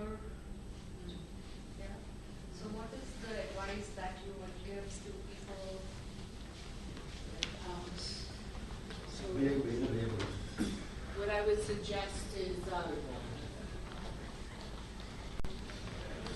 So the question was, what do you do for those who are actually the families of the injured, those who are actually injured, and also to the injured patient. And the injured patient? Well, that's a good question because my family was on the other side of it, being those who were watching me experience it. So throughout my book, I actually explained what actually occurred and how my mood swings had, taken me from just maybe sometimes being a little bit more angry to sometimes being a little bit more emotional or emotionless, because you go through so many different feelings or not feeling through traumatic brain injury. So there's a lot of support groups, counseling, finding those who are actually experiencing those similar circumstances. And then the other thing is hopefully buying the book or getting the book, or maybe I should just send it to you. Because it's about understanding the different experiences. See, TBI is a very intricate situation. There's not one set solution. Everyone is different. Every brain is different. So if you look at the palm of your hands, no one palm is the same. Everybody has a different alignment or lineage in their palm. And it's the same as your brain. Every brain is different. So even statistics and information out there that says, hey, you're going to have hallucinations, you're going to forget, you're going to have problems with your eyes, and you won't be able to focus, and you won't be able to complete a sentence. You won't be able to comprehend if you get anxious or excited. Not everybody experiences those same situations, and others may experience more. So it's just sharing those experiences and what's actually occurring, getting the assistance to be able to talk to someone, a doctor, a neurologist, or a post-concussion syndrome therapy, which is what I had. And they can kind of walk you through and let you know that is common to have certain symptoms. The symptoms that you think were going to be forever. So is this book available on Amazon? It's in the process. It's almost completed. It's literally, I just finished the book. It's being edited, and I'm working with a couple of different publishers. So basically had to heal before I could feel comfortable. Well, I had to heal enough before I could feel comfortable with moving to the next step, because it took a while. Does that answer your question? And I can share with you my information a little later. Okay. Thank you so much. You're welcome. Any other questions? Yes. One question. There comes to a point in our life when we really are passionate about something, we are really focused about something, but at the same time we are not able to focus on that thing because there is something which stops us or which hinders us, or we know that it is important for us, but we stop doing it at that point of time. So what are the things that should encourage within us so that we can do it? Okay. So your question was, you have a passion, but life kind of happens. Things kind of get in the way, and you're kind of pulled away from what you're passionate about, right? And you're saying, how do I stay on track? There's a few different ways you can go about doing this. You can create a vision board. A vision board is something similar to a picture. You can use a canvas or a piece of paper, and you can put whatever it is you're passionate about, subject matter, right in the middle. Okay? You can branch out what you think you would definitely need to get to whatever it is you're passionate about. Okay? You have to create a timeline. Give yourself a deadline. Okay? Deadlines are not meant for just everybody. You can use it for yourself. And that helps you kind of come to the conclusion. So an example of that is I I was a little upset because I set a deadline for my book to be February. There are some things you can't rush. But that deadline wasn't necessarily meant to be, doesn't mean it is set in stone. I was still healing. I was still trying to do maybe a little bit too much more than what I should have actually been doing. However, I set another deadline. So when you set those deadlines for yourself, you can set a tentative deadline and stay focused on that. Believe that that is the time you're going to set for your completion of whatever it is that you're passionate about. Or set certain steps. You know, I don't know what you're passionate about doing, but if it's something that's just, I don't know, maybe you wanted to finish a drawing. You're passionate about art. Set up some time daily to work on that. But be practical for yourself. Don't overexert yourself. Because then what happens is those things that we are passionate about becomes more of a work than a fun and an enjoyable thing. So give yourself some timelines. Okay? Does that answer your question? Good. In addition to what Fran said, I just wanted to give you 4 quick tips that worked for me. One is, for me, is prayer. So it may be meditation for you, some type of prayer, so that you're focused. It's something that's a passion, which means that it's something that comes from inside. So as you pray, as you meditate, or just sit in silence and just be, learn to just be and be in that space, then it'll draw up the passion that you have. The other thing that I would suggest is the power of words. So again, I'm a minister, so a lot of what I talk about is based on scripture. But there's a scripture that says that there's death and life in the power of the tongue. So our words have power. They have creative power, right? And so when you speak things, when you speak something out, you put it out into the atmosphere, and it begins to come forward. A couple of years ago, I was just laying in bed, and I said, I'm going to be a motivational speaker. I'm going to be an empowerment speaker, having no idea that 2 years later, I would be standing in India speaking. So words have power. They have creative power. So when you have that passion or that thing, that purpose that you have to fulfill, just speak it out of your mouth. Begin to speak it into the atmosphere. And then you can create positive affirmations about whatever it is. For me, it may be, for Fran and I, maybe we're going to finish these books. We're going to write these books. I'm going to write this book. I'm going to edit this book. I'm going to publish this book. I'm going to travel to India to talk about my book. I'm going to travel to Dubai to talk about my book. I'm going to do a world tour to talk about my book. Are all of those things in place right now? Absolutely not. But guess what I just did? I spoke those words. I put it out into the atmosphere, right? So there's power in your words. And then lastly, I would say, when you share it, not just out in the atmosphere, but share it with someone that you can trust to hold you accountable. Someone that can say, what's your name? Kushbu. Kushbu? Kushbu. Kushbu. Yeah. Someone that can say, Kushbu, what happened to that dream that you had? Kushbu, where are you with that passion? Have you started working? Are you still working? That person that when you're feeling down and you're feeling discouraged, let me tell you, on Tuesday of this week, I felt horrible. On Tuesday of this week, I called my husband and I said, I don't know why I'm here. I want to come home. I'm not having fun right now. I just want to come home. Don't know what that was about, but you talk about distractions, right? And if I had done that, if I had given into that feeling at that time, I wouldn't be here today sharing.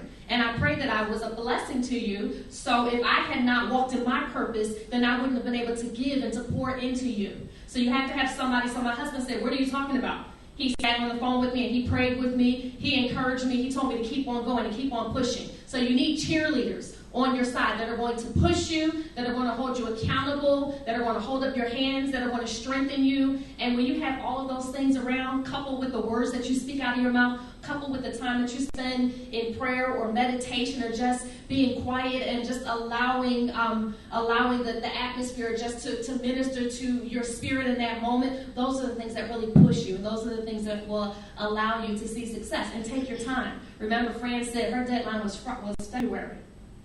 doesn't mean, so she didn't hit February, but it doesn't mean the book isn't coming.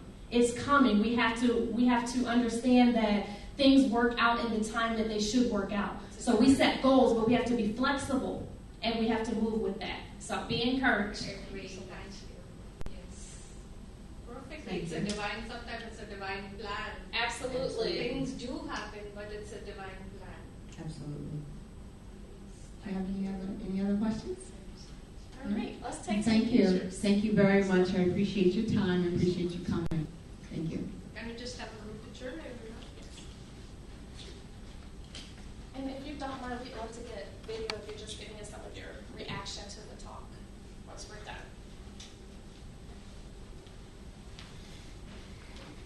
Do you mind?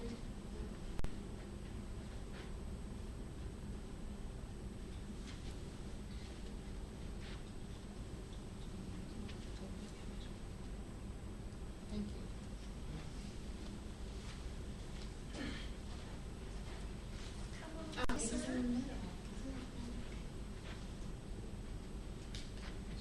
I think let's the girls in the middle. I think we all relax today.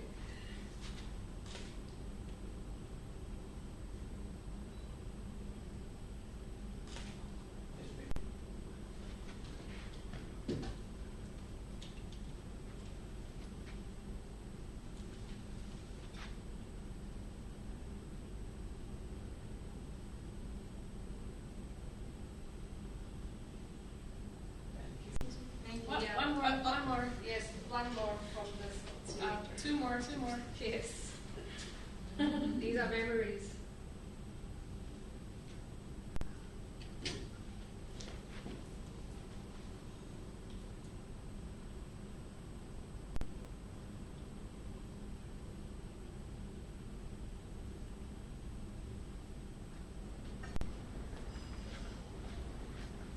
One more.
you can find us like I do have. हाँ तो bag में तेरे क्या ना कोई दिक्कत नहीं ले तो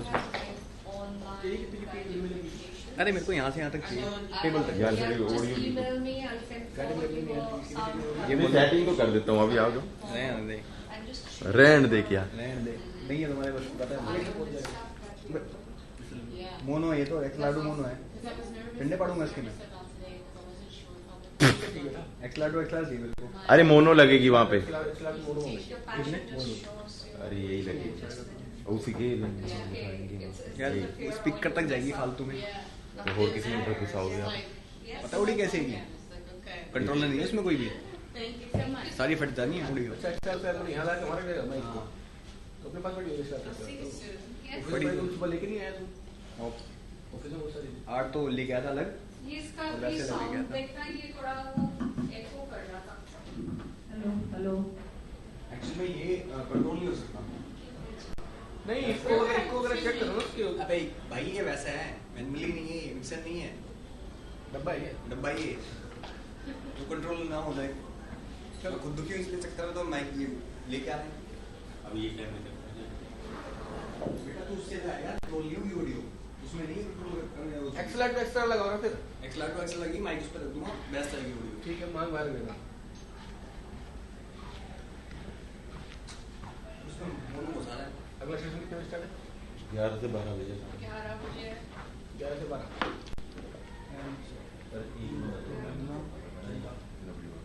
मैं भी ये सेशन के बाद फिर पेन ड्राइव लेके आती ये डाली तो है मैंने देखो उसमें आई है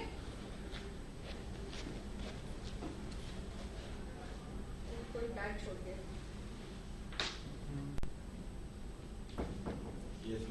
हाँ वो नहीं आए सारे नहीं है एक ही आया चलो एक ही गाना सुनो चाहिए और लगे लो डाल दो और चाहिए मैं बाद में दे दूंगा हाँ ठीक है मैं आपसे दे दूंगी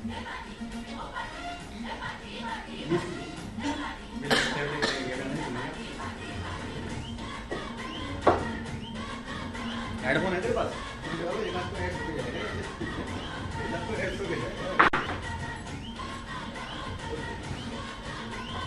सारे को क्यों आ रहा नहीं कैमरे लगे बेटा ये भी है ये लाइव जा रहा है ये लाइव जा रहा है ये बंद नहीं किया हुआ ये स्टॉप नहीं है स्क्रीन पे जो कर रहा है तो सबको दिख रहा है स्क्रीन पर सिर्फ कोई डालते बदलेंगे वाइट में बस नहीं वो तो स्लाइड चला रहा है बस खाली काट के क्या पोजीशन है काट के यार मुझे बड़ा मजबूरी हो रही है ये डालो ना इतने काट लिए मारते चार उसे काट पूरे हो गए उसे काट नहीं तो पूरे पूरे गए रात में मैं अभी मिल गया रात की उसी गलती की बात है दिन में गए वो हाँ उसे तो पूरे थे उसे चार काट नहीं ले गया था चार काट ले गया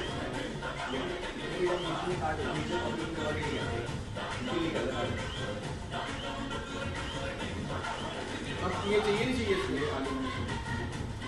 आगे हिंदी तो ऐसा खत्म होगा भाई बाबा अभी खत्म होने वाला है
Hi.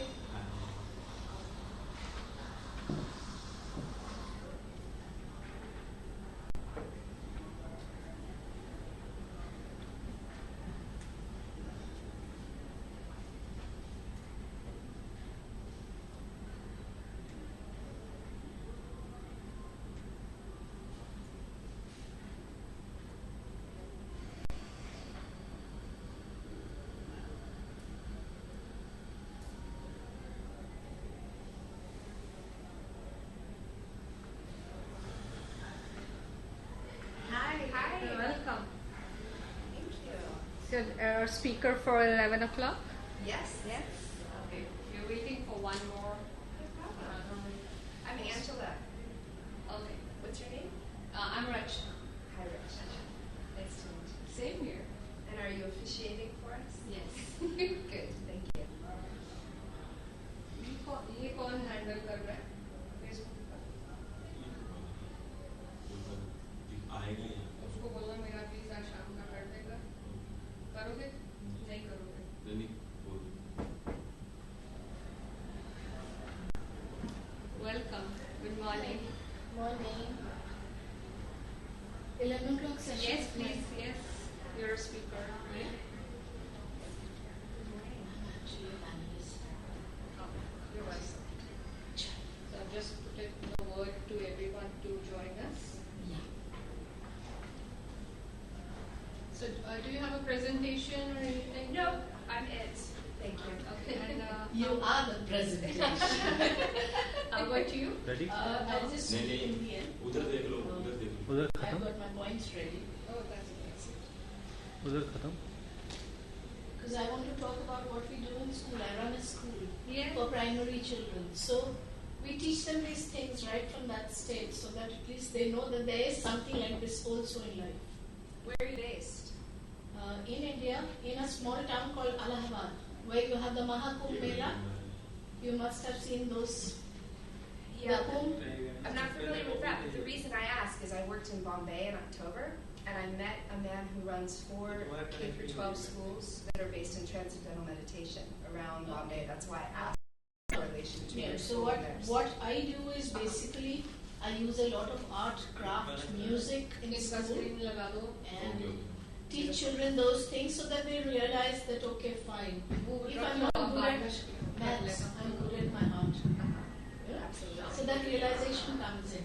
And definitely they get more empathetic towards everything. We teach them how to love their elders, how to touch the grandparents' feet. All those things are done to create that feeling of empathy and caring. So that's what I do. They probably improve on their maths after they've launched into all of those Definitely, things that are because their they're strengths peaceful and then. natural abilities, yes. Because what I do is if a kid is late है troubling the Anshu others, Anand I call that child. पूछना उनका नाम What happened? Anshu ही है And the moment he tells me what Delhi. happened, it's a different story from what has been conveyed to me by others. So we try and do things like that. We try and sort out problems. And the kid is then comfortable. And maybe he's not good at any other subject, he's very good with drawing. So he must get an award for that. That's when he feels good. Nice. Yes, please welcome. We're about to start in 10 minutes. Yes? Okay. many names I'm Rachna. So eventually we're just 2 people speaking. There were lots more. There's one more. Anshu. Unsure. There were a whole lot more names. Many. A lot of people haven't run. Have you been to this conference before? Yes, I came last year actually. Was it 6 days as well? Yes. And full like this. Good. I mean back to back every session. Good. Actually, not too many people have walked down today. Right. I think a lot of people. It seems like. I think more, they've gone sightseeing and they've gone shopping. Actually, that is also true because when one comes from a different country, you want to see the places. Yeah, I'm going to do that this afternoon and tomorrow. Oh, thank you so much. Beautiful. You're going to be doing So we made a session on air. so easy.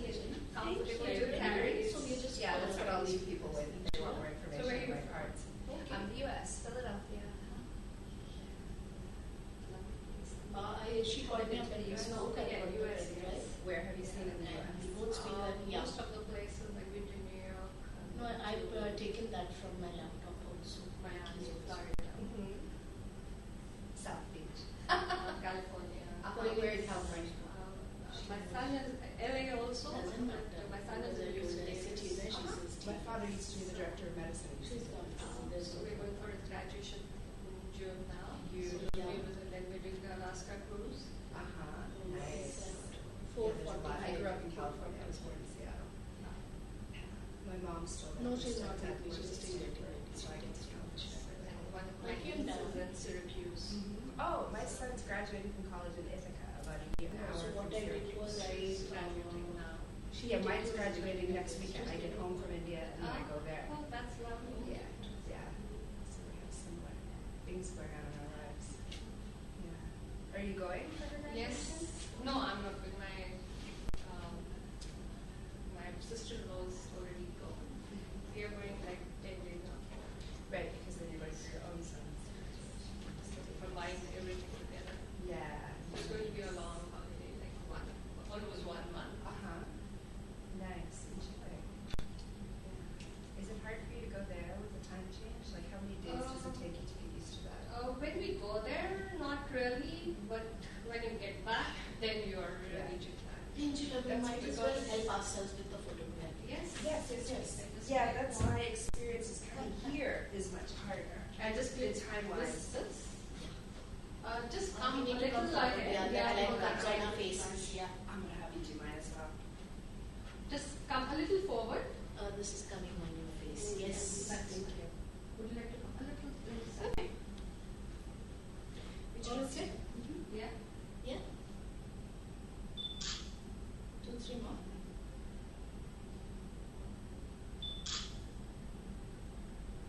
Would you like to check? Because अच्छी हो गई होगी. वो तो ठीक है. Is the light enough and all? Light from which lines? Yes. Flash from here. Raise the flash.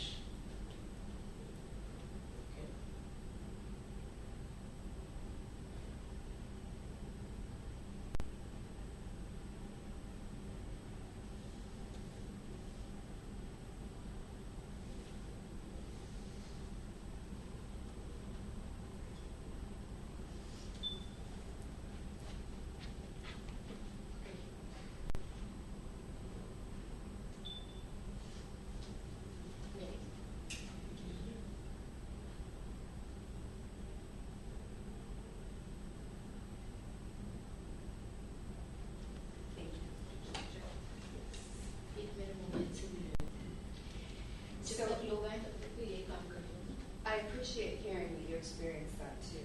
It's harder to come back home, you say, to hear. But it's a state of mind again, I feel, because when you're going in that excitement mode, and when you're coming back, you want to get away from that home work and your routine, and also your brain starts to say, oh, I don't want to go home. You're getting that behind? I think the camera's just. And what do I click? Anyway. पीछे वो screen भी है. थोड़ा सा इससे आ जाओ. Oh wow. Alright, I'm gonna need a blanket. You're just a shawl. Thank you.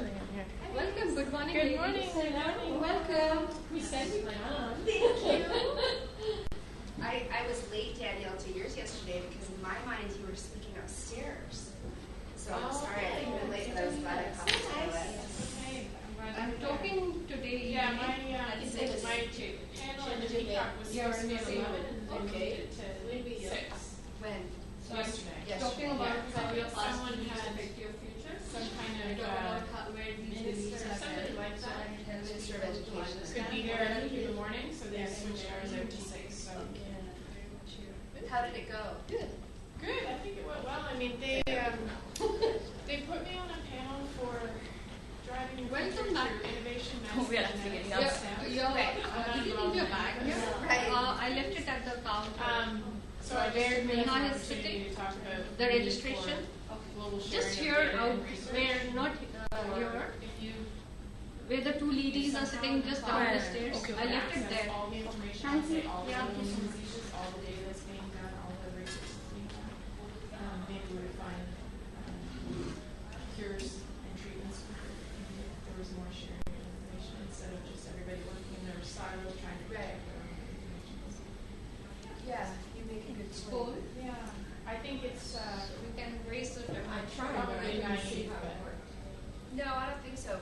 Is there an initiative in Canada for that? Because they started to try to get something going in the U.S. with a national sort of database for at least patients. I don't know how much it went to disease specific, but then they pushed it out to the states, and so it stalled. Yes, please come in. Come on in. Come on in. Yes, I haven't started yet. Sorry, Welcome, ladies. I gotta bark a little bit. I've heard there's an initiative where they're studying several rare diseases, like they're sharing information on just rare diseases, so the ones that happen to make that cut to kind of, because they're very hard to get funding because pharmaceutical companies. It's not like a really common disease that they know they're going to sell millions and millions of drugs for. So I've heard that the rare diseases one is sharing more, but I don't know how international. No, I think you make a really good point. I think that's what it's going to take in order to shift the paradigm from the drug companies to the drug companies. Because what if one person studying something in Malaysia finds a protein marker, another somebody studying a different disease goes, oh my gosh, that could work for us too. My father was an infectious disease doctor in academia, and so I came up in that environment, and him getting grants and hearing how things changed over the years, funding for drug companies, et cetera, et cetera. It's also political, and so I think that's such a huge part of what we're all seeing in the world that isn't working. Humans are political agendas. Yeah, she was not yet here. Yeah.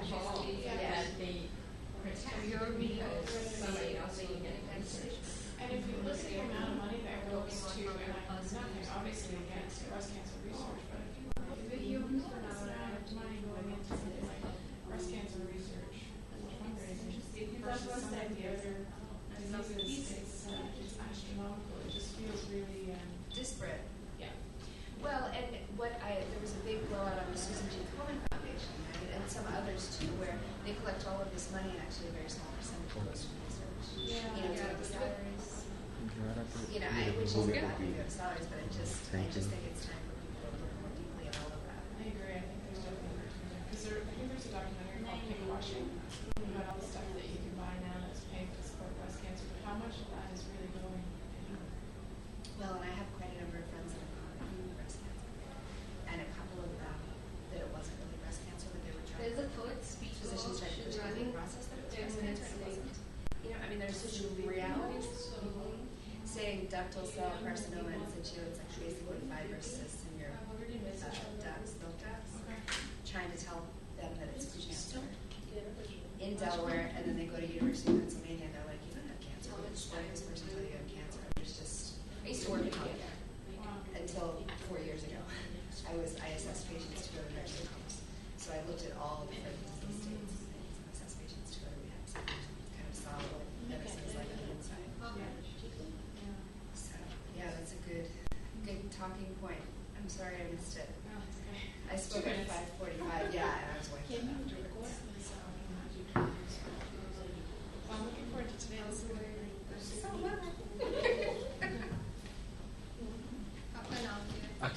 Akshay sorry इनके लिए record कर दूंगी जब ये बोलेंगे जब Akshay, when I speak, basically I need it for my school so that I can show my staff and get them more motivated into this part of it. So first, Angela, will you start? It's not quite 11. A few more minutes, maybe, in case we get more people. You start and then I speak after. Sure. Yeah. Thank you. So after Angela's bit, then you do mine. So there's a third speaker also. She's ठीक है ना? running 10 minutes late. Okay. अभी शुरू से मेरा मत करना, इनकार मत करना, मेरे को सिर्फ मेरा बिट चाहिए, बाकी तो उसमें मिलेगा मुझे, ठीक है?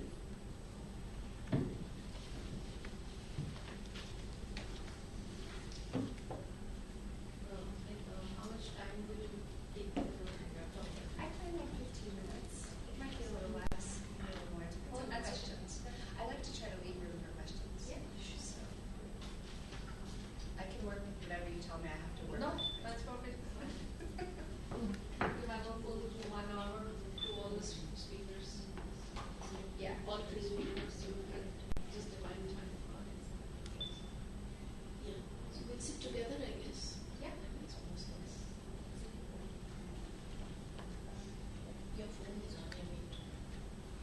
Yeah, it's quiet usually.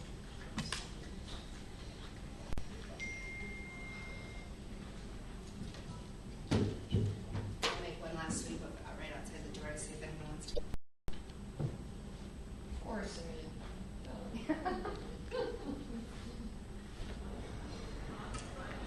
हाँ नीरज हाँ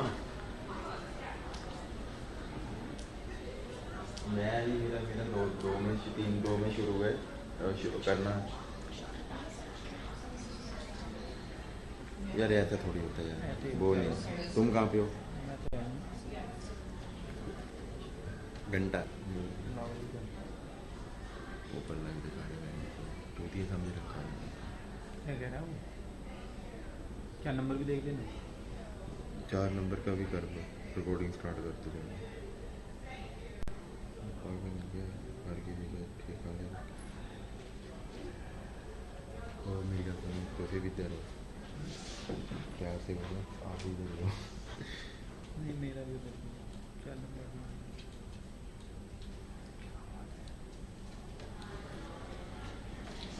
Welcome.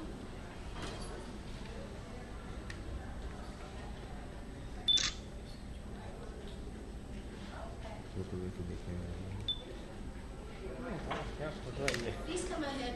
Come over up. Yeah, yeah. Come in the front. खाली है यार मैं क्या की वो क्यों रिकॉर्डिंग क्या रिकॉर्डिंग कर रहे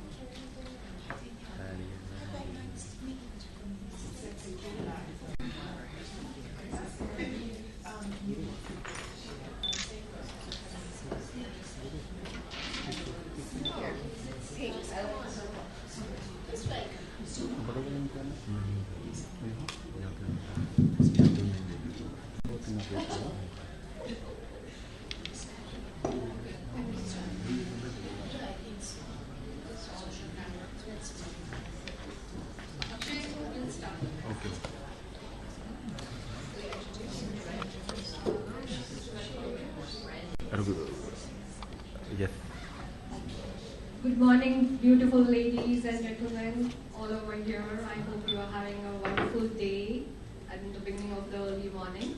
We welcome Angela and Dr. Vandana Chadha and Chadha, and also Anshu Anand. She will be joining us very soon. So I hand over the mic to the first speaker. Good morning. I'm Angela Bixby, and I'm a psychic, a medium, and an energy healer from Philadelphia in the U.S. And this is a second career for me. I worked a long time in healthcare, sales and marketing in the country, and I always had a feeling that I just wasn't quite fulfilled, and I knew there was something else for me. So I began, it was a long journey of sort of meditation and spiritual investigation.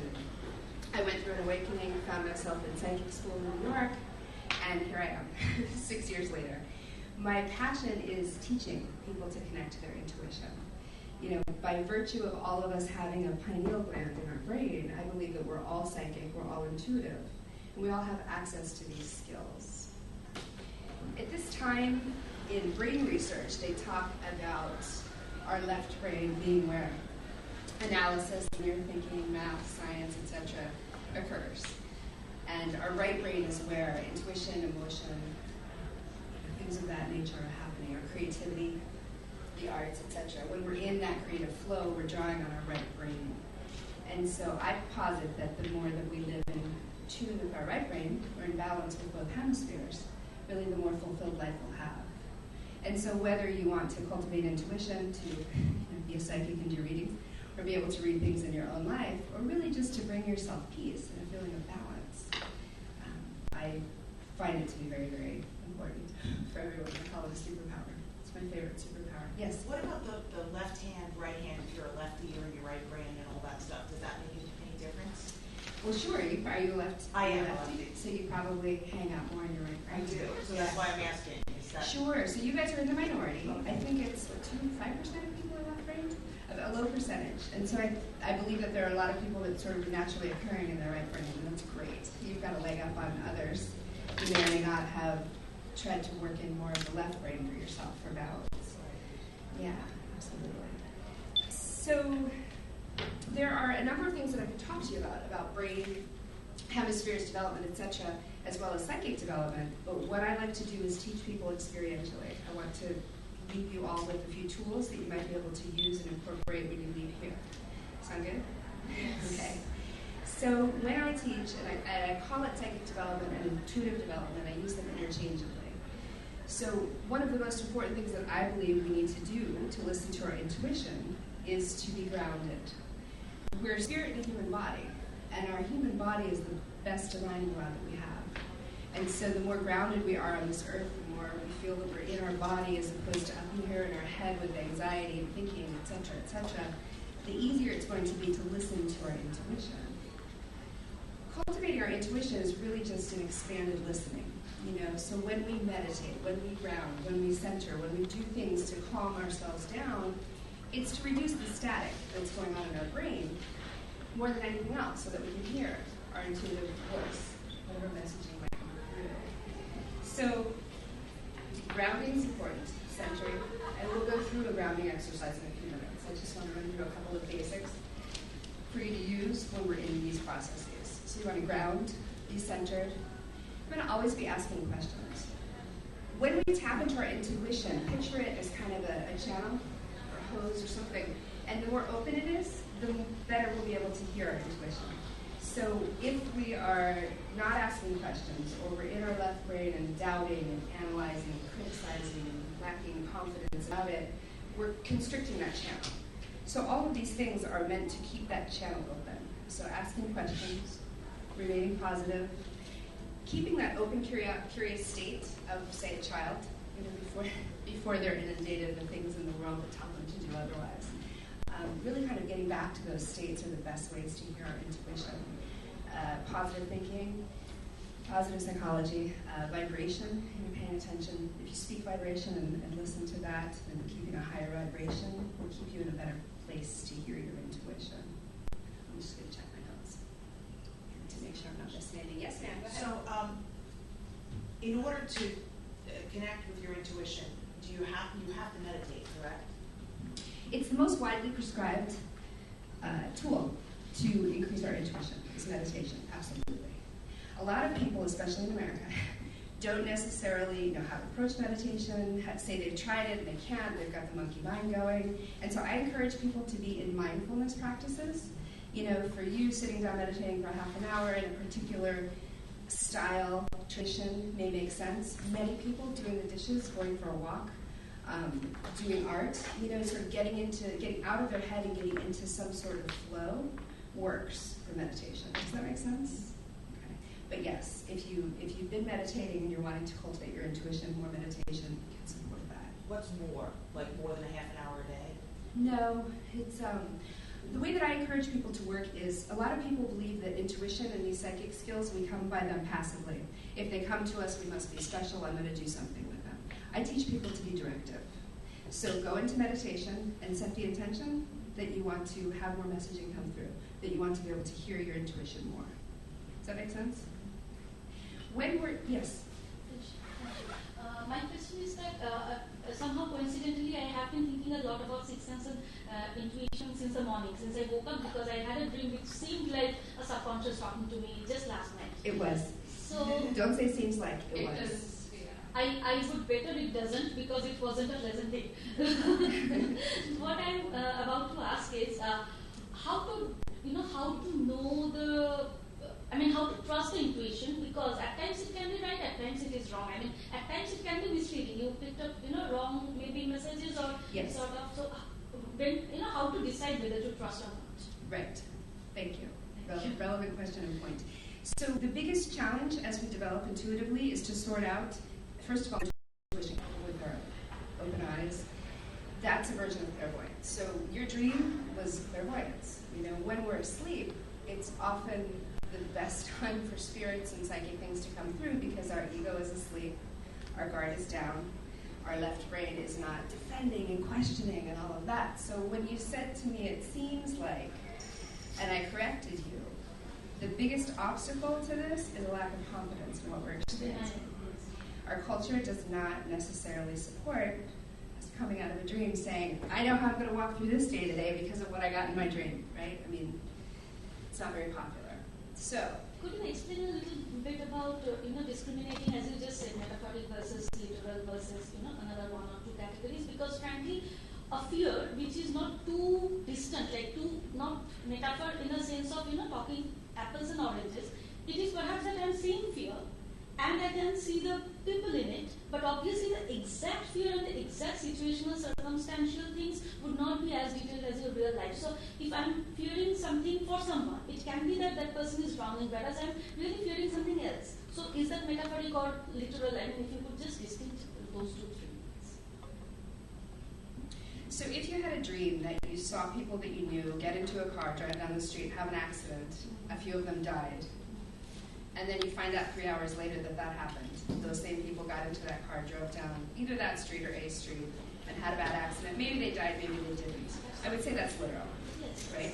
And so if you have a dream that 3 to 5 people get into a car, drive down a road, and they die, and then you find out 2 days later that a family that you know decided they were going to move and they hit an obstacle in the path, and so maybe they were going to move to Mumbai from here and they didn't, they went to another city. That would be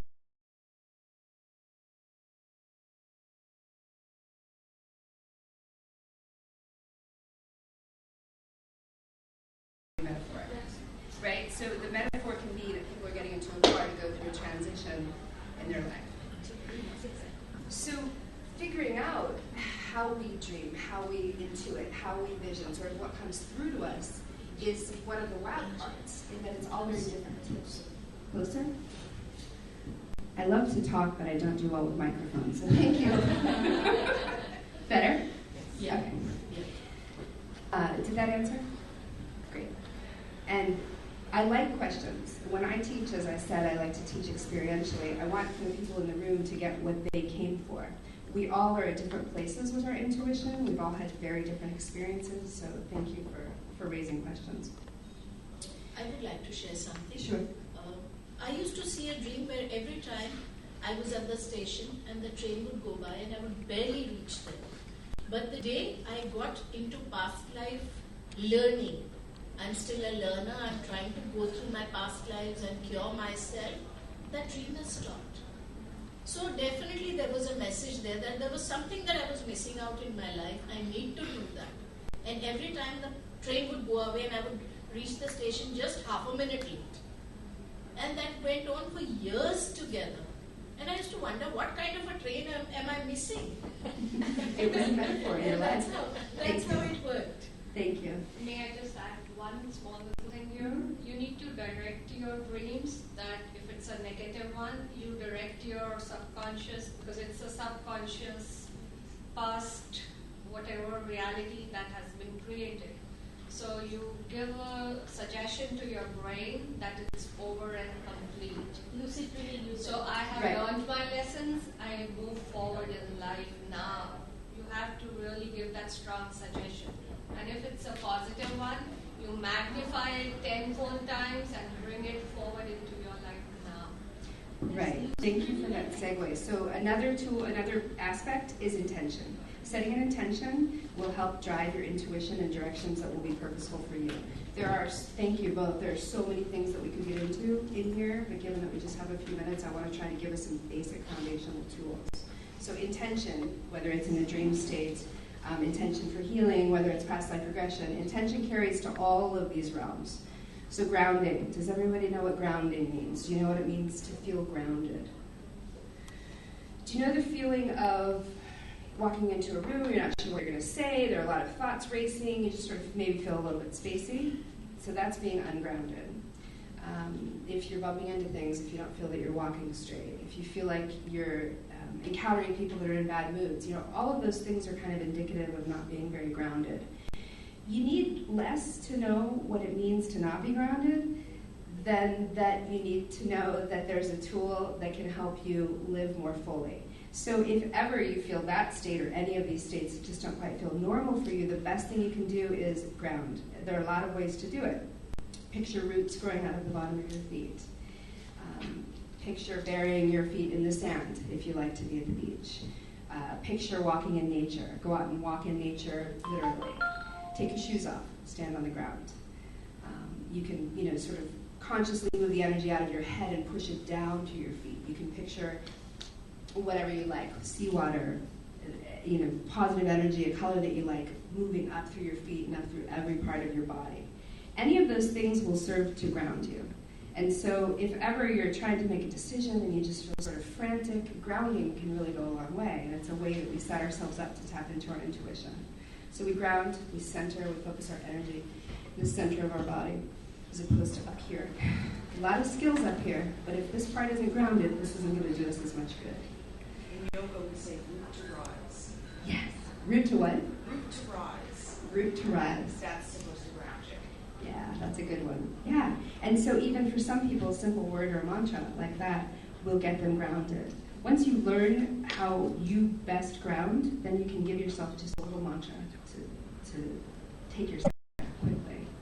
Yeah. So once you're in that state, when you calm yourself, then I recommend that you pose a question, whether it's out loud, mentally, to your higher self, to your God, to your guides, whatever of your understanding spiritually that works for you. And so we're going to do that together today. I'll take you through a brief grounding meditation.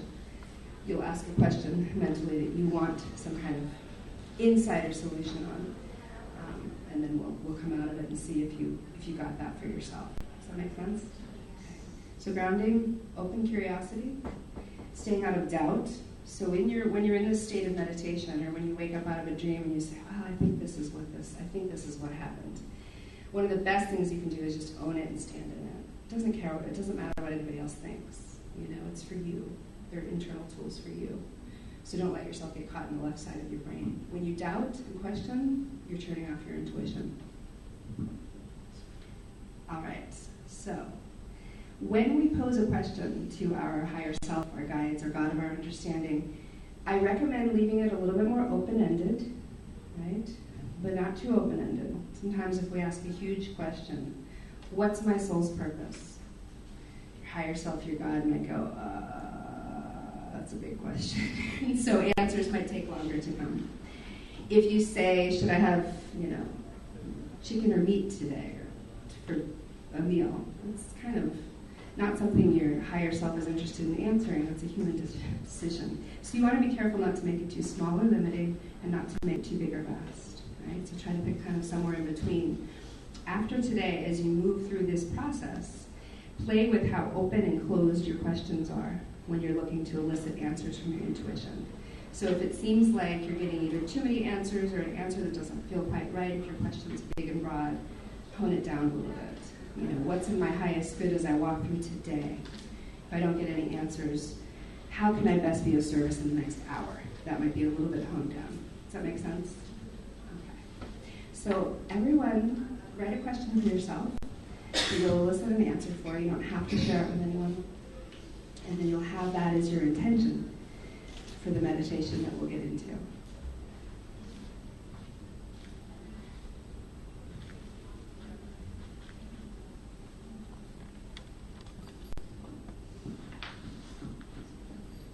When you look up, I'll know you're all done.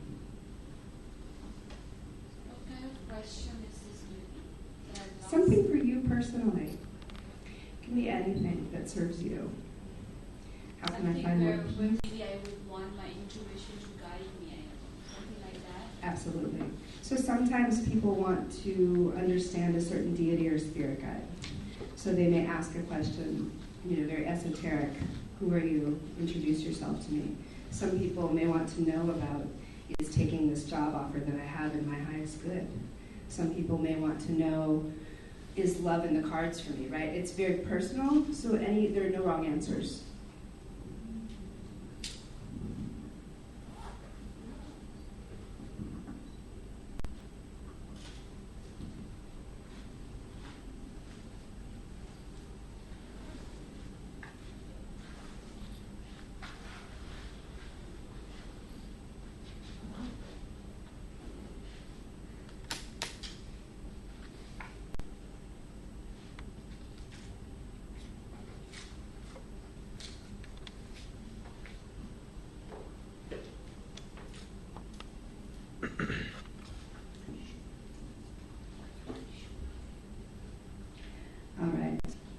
Everybody ready?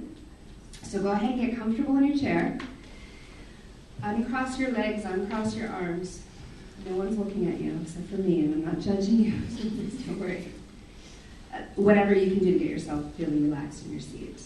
Now, next I'll ask you to just sort of take a few natural, easy breaths, and then close your eyes when you feel ready. When we close our eyes, we put ourselves instantaneously into the alpha brainwave state. The waking state is beta, then alpha, then theta, then delta, then gamma. And it is said that when we're in the alpha state is when we're connected to our intuition and those below. So even if you're having a busy day and you're not sure about this grounding business, sitting and closing your eyes for a few moments can do the same thing for you. Now begin to feel roots growing out of the bottoms of your feet and allow them to move down through the floor, down through the foundation, and into the earth. And you may experience this visually. You may smell and taste things. You may hear things. You may have thoughts drift through your mind. All of these things that you experience from here into the next few minutes are your intuition. So notice them. Enjoy them. Simply take note of them without judgment. Allow these roots to grow at least twice as deep as you are tall. And then allow the energy from the earth to come up across those roots. Feel that energy come up through your feet, move up through your legs, your hips, up through your torso, bathing all of your organs. Over your shoulders, down your arms, out your fingertips. Feel the energy move up your back and up the back of your neck, around your jaw, through your sinuses, behind your eyes.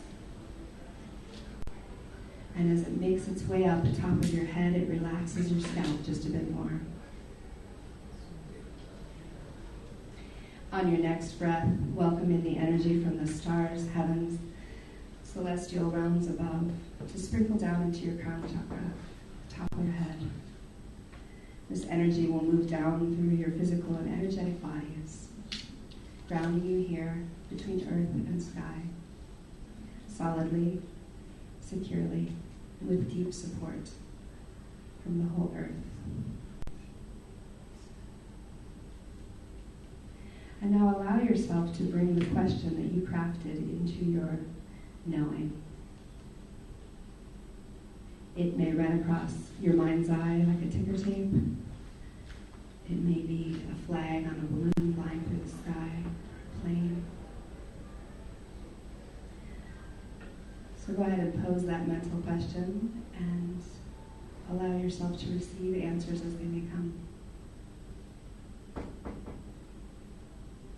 I'll allow you to rest in this space for a few moments, and I will let you know when it's time to come back.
Begin to thank the experiences that came through for you.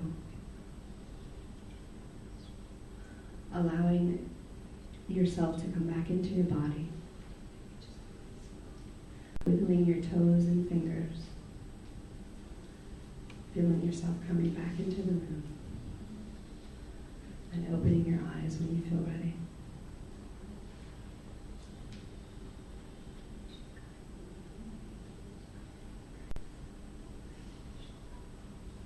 Another aspect of intuitive development is to show gratitude. So as we're coming out of it, really just having that attitude of gratitude for what came through. We'll bring you more next time. It's keeping that flow open. Dynamic process. Us and the unseen realms. What they give us, what we give them. All very dynamic. How was that for everyone? And would anyone like to share? It's very relaxing. Good. Did you get your answers? I don't know, because it was a question I've been thinking about for the last couple of days. So I was thinking some of the same thoughts I've been thinking about, but there was one Good. And Danielle and I spoke earlier in the week, and she knows that her intuition comes through in thoughts a lot. And that's part of the wild card is we don't know if we see, we have thoughts, we hear, clairaudience, clairvoyance, claircognizance, clairgustance, clairaudience. And so clairsentience, I'm very empathic, so a lot of times we feel emotions in these processes. So one of the best things that you can do is identify how it is that your intuition does come through up front. Working with those spikes, for instance, if you know that you have thoughts come through, when you're in this and a new thought comes through, then you know that it's your intuition. If you're a visual person, you know how you dream metaphorically. If you see something float across your mind's eye, work with that. So we develop our intuition, we can develop all of the skills. Work with your strengths is what I recommend. Would anyone else like to share? How was it for you? For the initial few minutes, it was like, I don't know if the question was too big or too small, but it was more of status quo, so I did not really get any solid, sign towards any positive or negative answer. It was more of, I was sort of signaling my brain, if it is going to be yes, then it will look like this. If it is, so I think I was sort of, talking back to the subconscious in a way. But towards the end of it, I got a slight hint of yes. It took me to one direction than the other. Good. I'm glad to hear it. It was a short amount of time, so if you leave yourself in this space for a little bit longer, you're likely to come up with the answers that you're hoping to gain. It's hard in a room full of people to fully relax sometimes too to get into this. So I would encourage you to use the process, independently on your own. Yes. I want to know what gives you the confidence to trust your intuition. Me personally, or all people? No, for all people. Like if maybe whatever question I had in mind, it took me towards one side, but I'm not confident if I should still follow it. That's a tough one. I tell people that intuitive development is 90% mindset shifting and 10% skills training. And so that's up to you, how you're going to step into your confidence. I teach experientially because I believe the best way to do this is to put people in a room together and have them practice together weekly, and that builds confidence. So when you're sitting with someone and maybe everyone's focusing on the same question or the same person to pull through messages, you begin to see that other people are having experiences just like yours, and that naturally builds confidence. So, I'm sorry, because you may or may not have a group to develop with here, but I think that that's the best way, personally, is to really just throw ourselves into it. We can spend years kind of dancing around it and not being confident. And so the more that you can cultivate a relationship with your intuition and build confidence within yourself, it'll build. Does that answer partly? Yes. So document everything that you're experiencing. Keeping a journal, an intuition journal, is a very, very good idea. And so stay out of judgment when you have your experiences. So go through a meditation or a dream, document it, leave it, don't analyze it. Because remember, when we're analyzing and doubting, we're in our left brain. So do all of the things that you can to keep yourself in your right brain as much as possible when you're working on these exercises. You'll start to see, as you document, say what happened in your dream, maybe 2 days later, something comes, more messaging comes through from that. And then you go, there, that helps build my confidence. Does that make sense? Yes. Okay. How do we exactly know if it was we trying to sort of, imagine the answer, or if it was something real, which is subconscious, giving us the answer? Because I think, I was, after asking the question, I was also sort of putting in my own doubts, etc. And the answer I got was kind of put in one word, procrastinate. So essentially, whatever is, if I'm asking for, the subconscious to help me make a decision, the answer I got is shift it away for 10 years. I'm not sure if I told my intuition that, or if my intuition told me that. I understand. There's an exercise I take people through where we create a perfect day. We're thinking about it. It's a lot more left-brained. So we're thinking about how we would spend a day off, and we would go swimming and walking or whatever we do that we love, and we get fully in that experience in our mind's eye. And a lot of times that helps to illustrate what that feels like to be creating that experience, right? Since we didn't have time for that today, picture yourself when you're going into your intuition being in, say, the observer's chair. You're in a movie theater, and you're sitting in a chair, and you're watching the screen, and you're sitting back, drinking what you like to drink, eating popcorn, or we eat popcorn in the US, whatever you like to eat. When you're watching a movie, and just kind of rest back, hang back, and be excited and curious about what's going to come through. So it's very, very nuanced. It's very, very subtle. But try to put yourself in that observer's chair as if you're watching a movie. It's really easy as humans for us to hold on to things and try to control. And so anything you can do to relinquish some of that control in these states will help you recognize what's your intuition and what you have created in your mind. Does that answer? Anything else? I have a question. Yes. So I'm not a person who dreams a lot. Like, I don't get dreams. It hardly happens.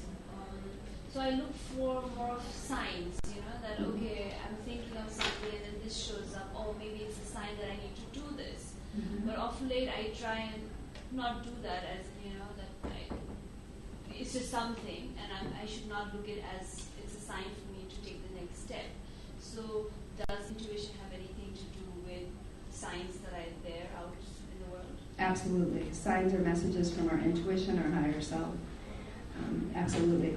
Intention is everything. We set an intention to either remember our dreams or have a sign from the day, pose a question, and then let go of that and go through our day, but be open to the signs coming through. Absolutely. That's a way to work with our intuition. Does that make sense? Yes, yes. Yeah.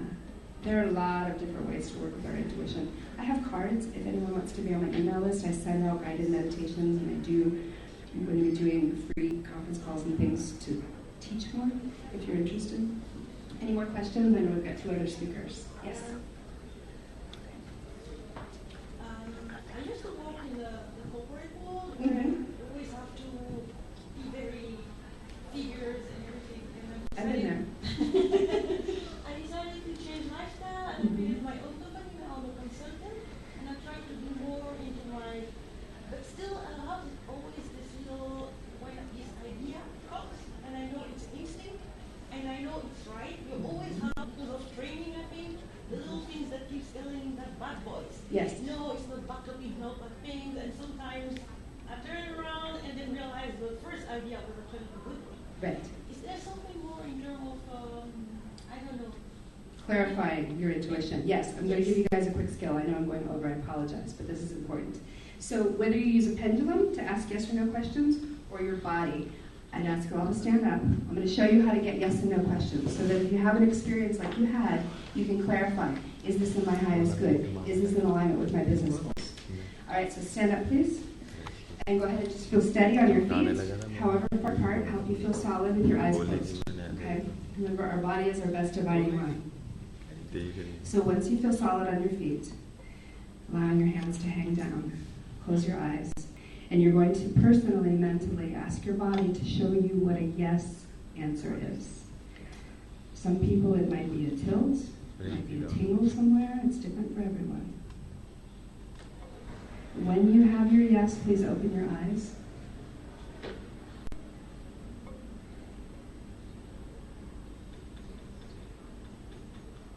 When you have your yes, go ahead and test it by mentally making a positive statement. For instance, my name is such and such, and make sure that your body agrees with that yes again.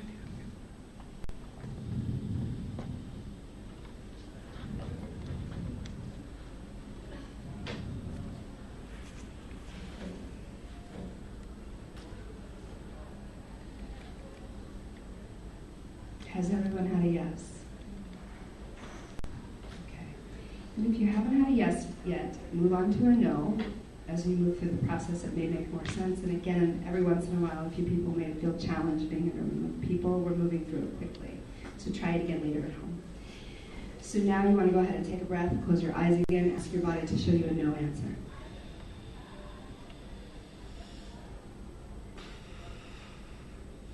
And then go ahead mentally and make a negative statement or something that's not true to test that no with your body.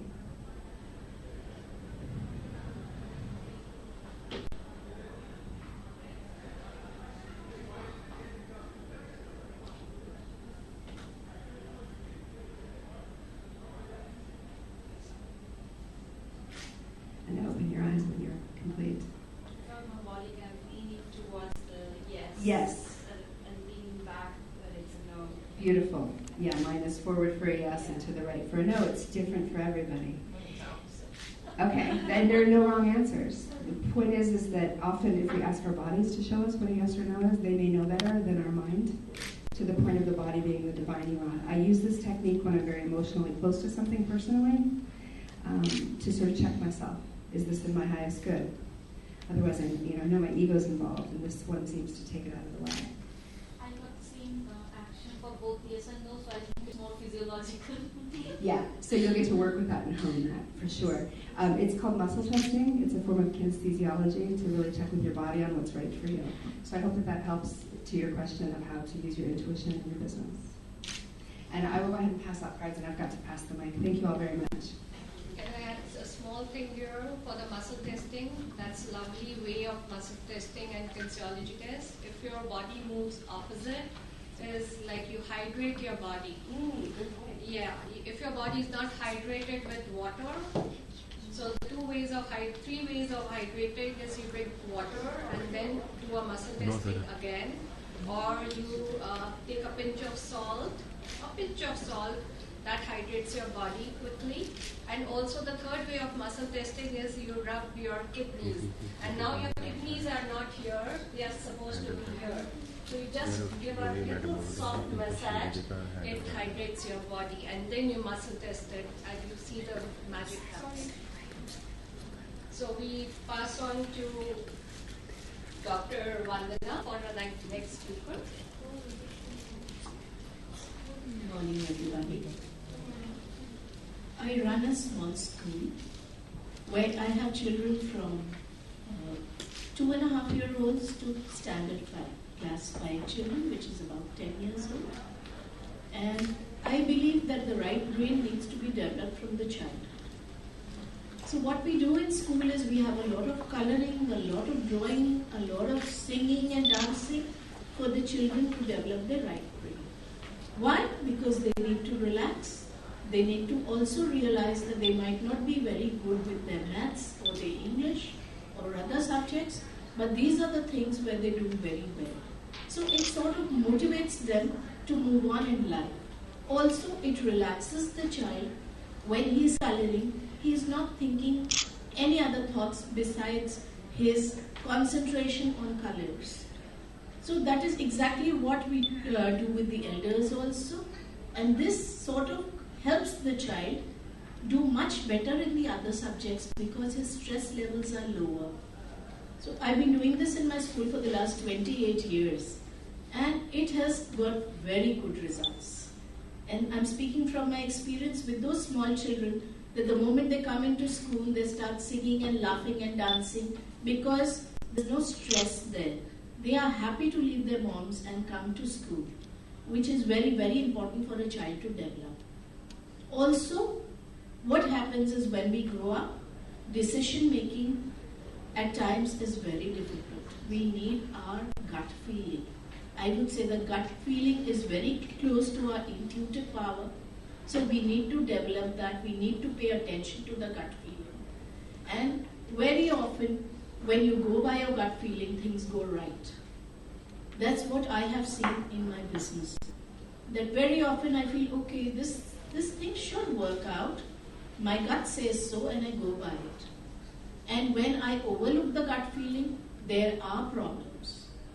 So I would connect the two together, that we need to go by our gut feeling about things because it is the voice of our soul that is telling us to do something good, or We need to follow a certain path. That's all that I would like to tell you just now about it. We have another speaker and we have a dearth of time, so please. Thank you. Hello everyone. My name is Anshu, Anand. A quick background about myself. I'm a business advisor to several companies, and it's been about a decade that I've been doing this.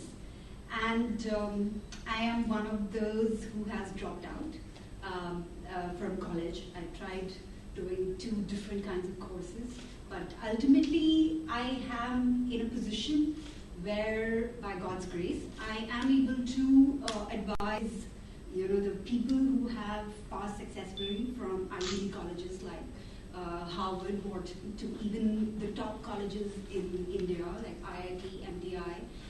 And what I have understood is that what is more important is certain amount of conviction and a lot of very undefined things that we need to put in the right perspective to understand what the education has been all about. And luckily, today we have this very interesting conversation about right brain living. How can we cultivate intuition, which has been given a back seat in our current civilization so far. And so how can we cultivate it so that it empowers us? All of us are powerful. We just need to bring that out.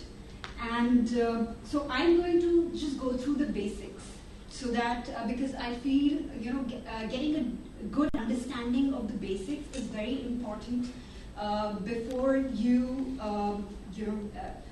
can understand what you're experiencing. So this is what I'm sure you might have heard and seen about what the left brain does and what the right brain does. So right brain is everything what is being talked about a lot right now. Discover your passion, that is the secret to success. Be creative, all the top songs that we hear has come out in a flow state by these artists, or the most beautiful paintings that have created a mark, poetry, and the vivid, the clarity of thought also comes from the right brain. Left brain is very important, and what we have actually spent majority of our time in the academic year, which gives us logic, which gives us the binary numbers, helps us understand the usual mathematical calculations. How do you derive an answer to a certain problem in a written format? But like one of the noted mathematicians said, Pascal, he was a child prodigy who was homeschooled, and he said that dull minds are never either intuitive or mathematical. So basically, you have to have a growth mindset. You have to want to know certain things, certain aspects about life to be able to understand what your gut feeling is actually pointing out to. And before we get to the right brain living, I also want to stress on that, empowering or enhancing your right brain does not mean that you stop being analytical. I often hear that, I am right brain, so I can't do mathematics. I do not agree to that. Yes, you might not be inclined to do mathematics, but if you want, you can succeed in both. And talking about intuition, I would quickly want to know from a few people who have an idea about intuition, what do you think it is? Anyone? You? Intuition is, like I've commonly heard, it's the gut feeling. What do you understand by gut feeling? I don't really know. I've heard about it, and like I was just based on. What does this word mean? It's a sign. To me, it just means it's a sign. That's a good answer. It is a sign. I do not exactly know the definition of intuition per se, but I think, say for example, one evening, you sort of weigh the pros and cons of 2-3 alternatives you are facing, and then you sleep over it, and in the morning you are somehow clear in your mind which way will be the right way for you for now.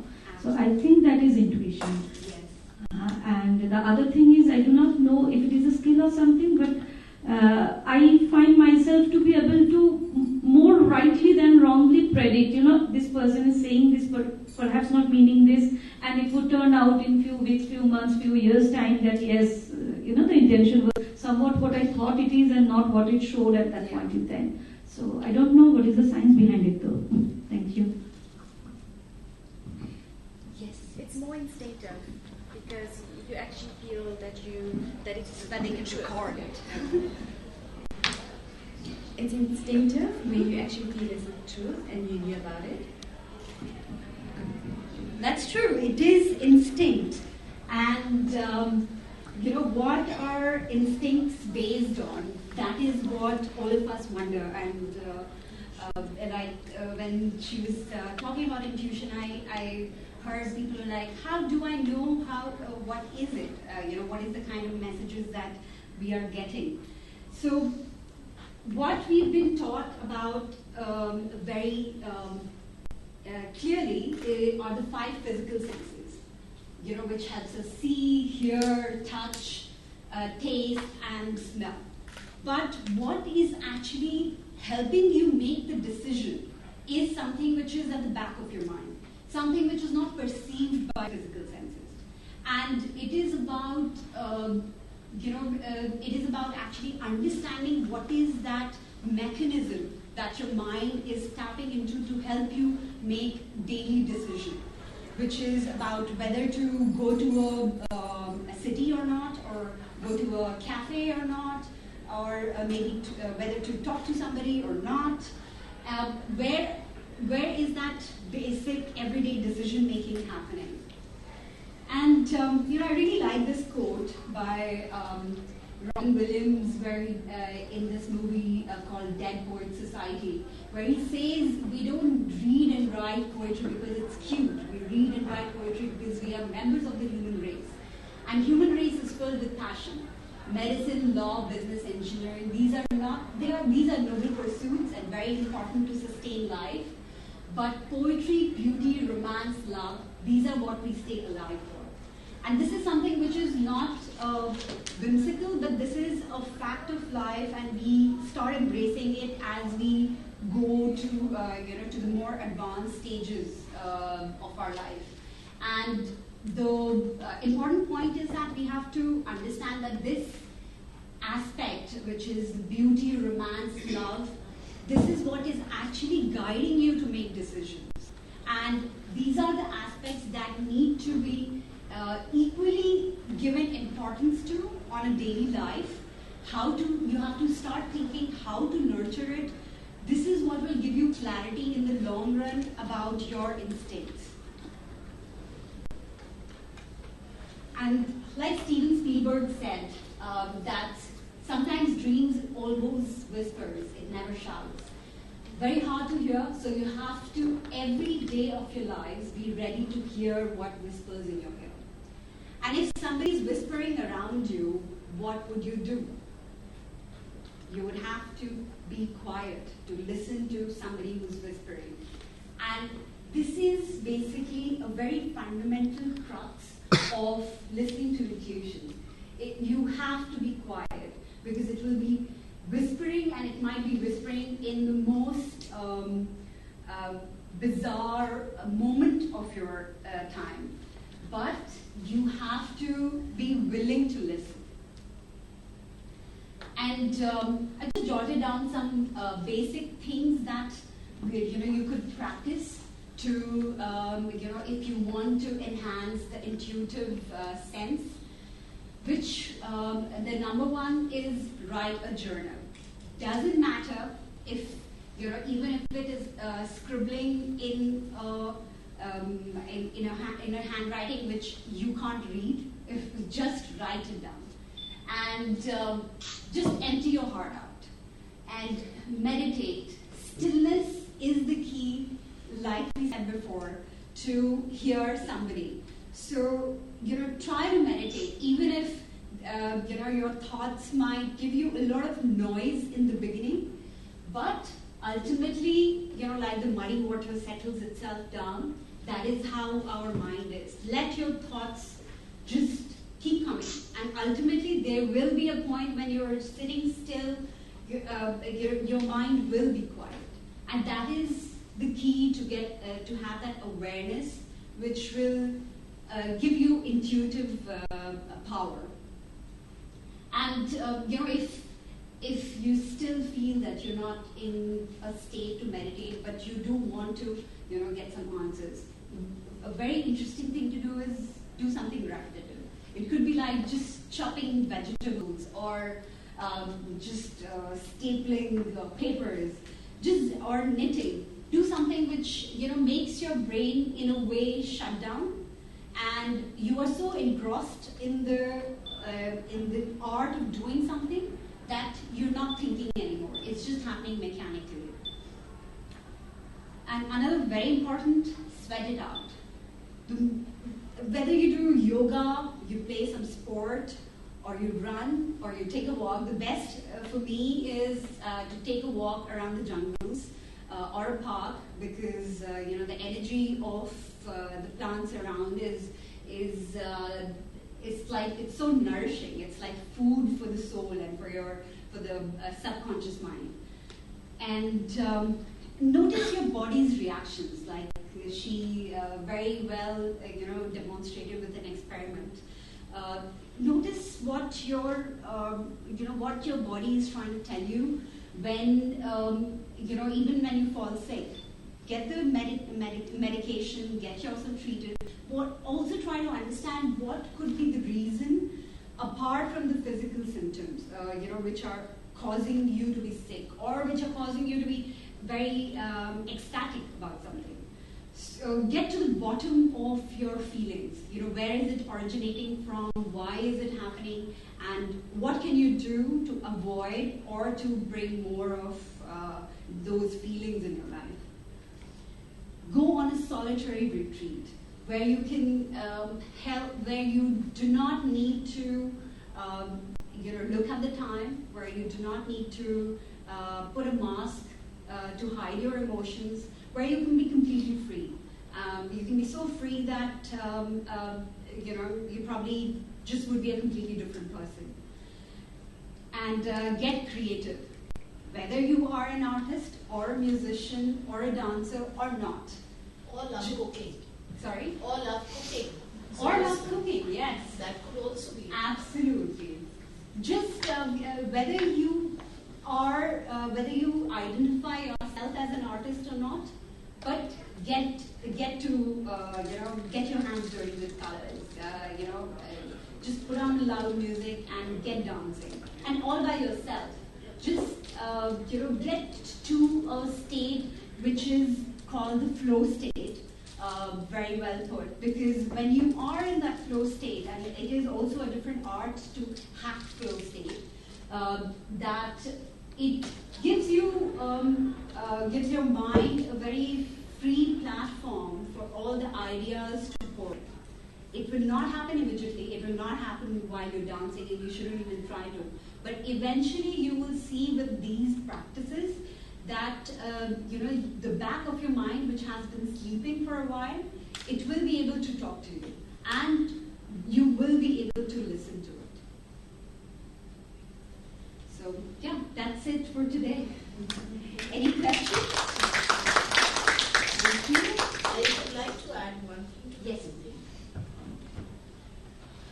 Developing the right brain also helps us in the way that we start taking better care of our parents. So that is very important. That empathy comes in. That love for everybody comes in.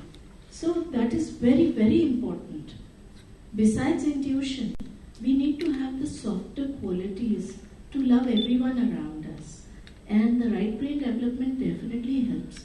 If you sit down to write poetry, it is just that you're going into an emotional state.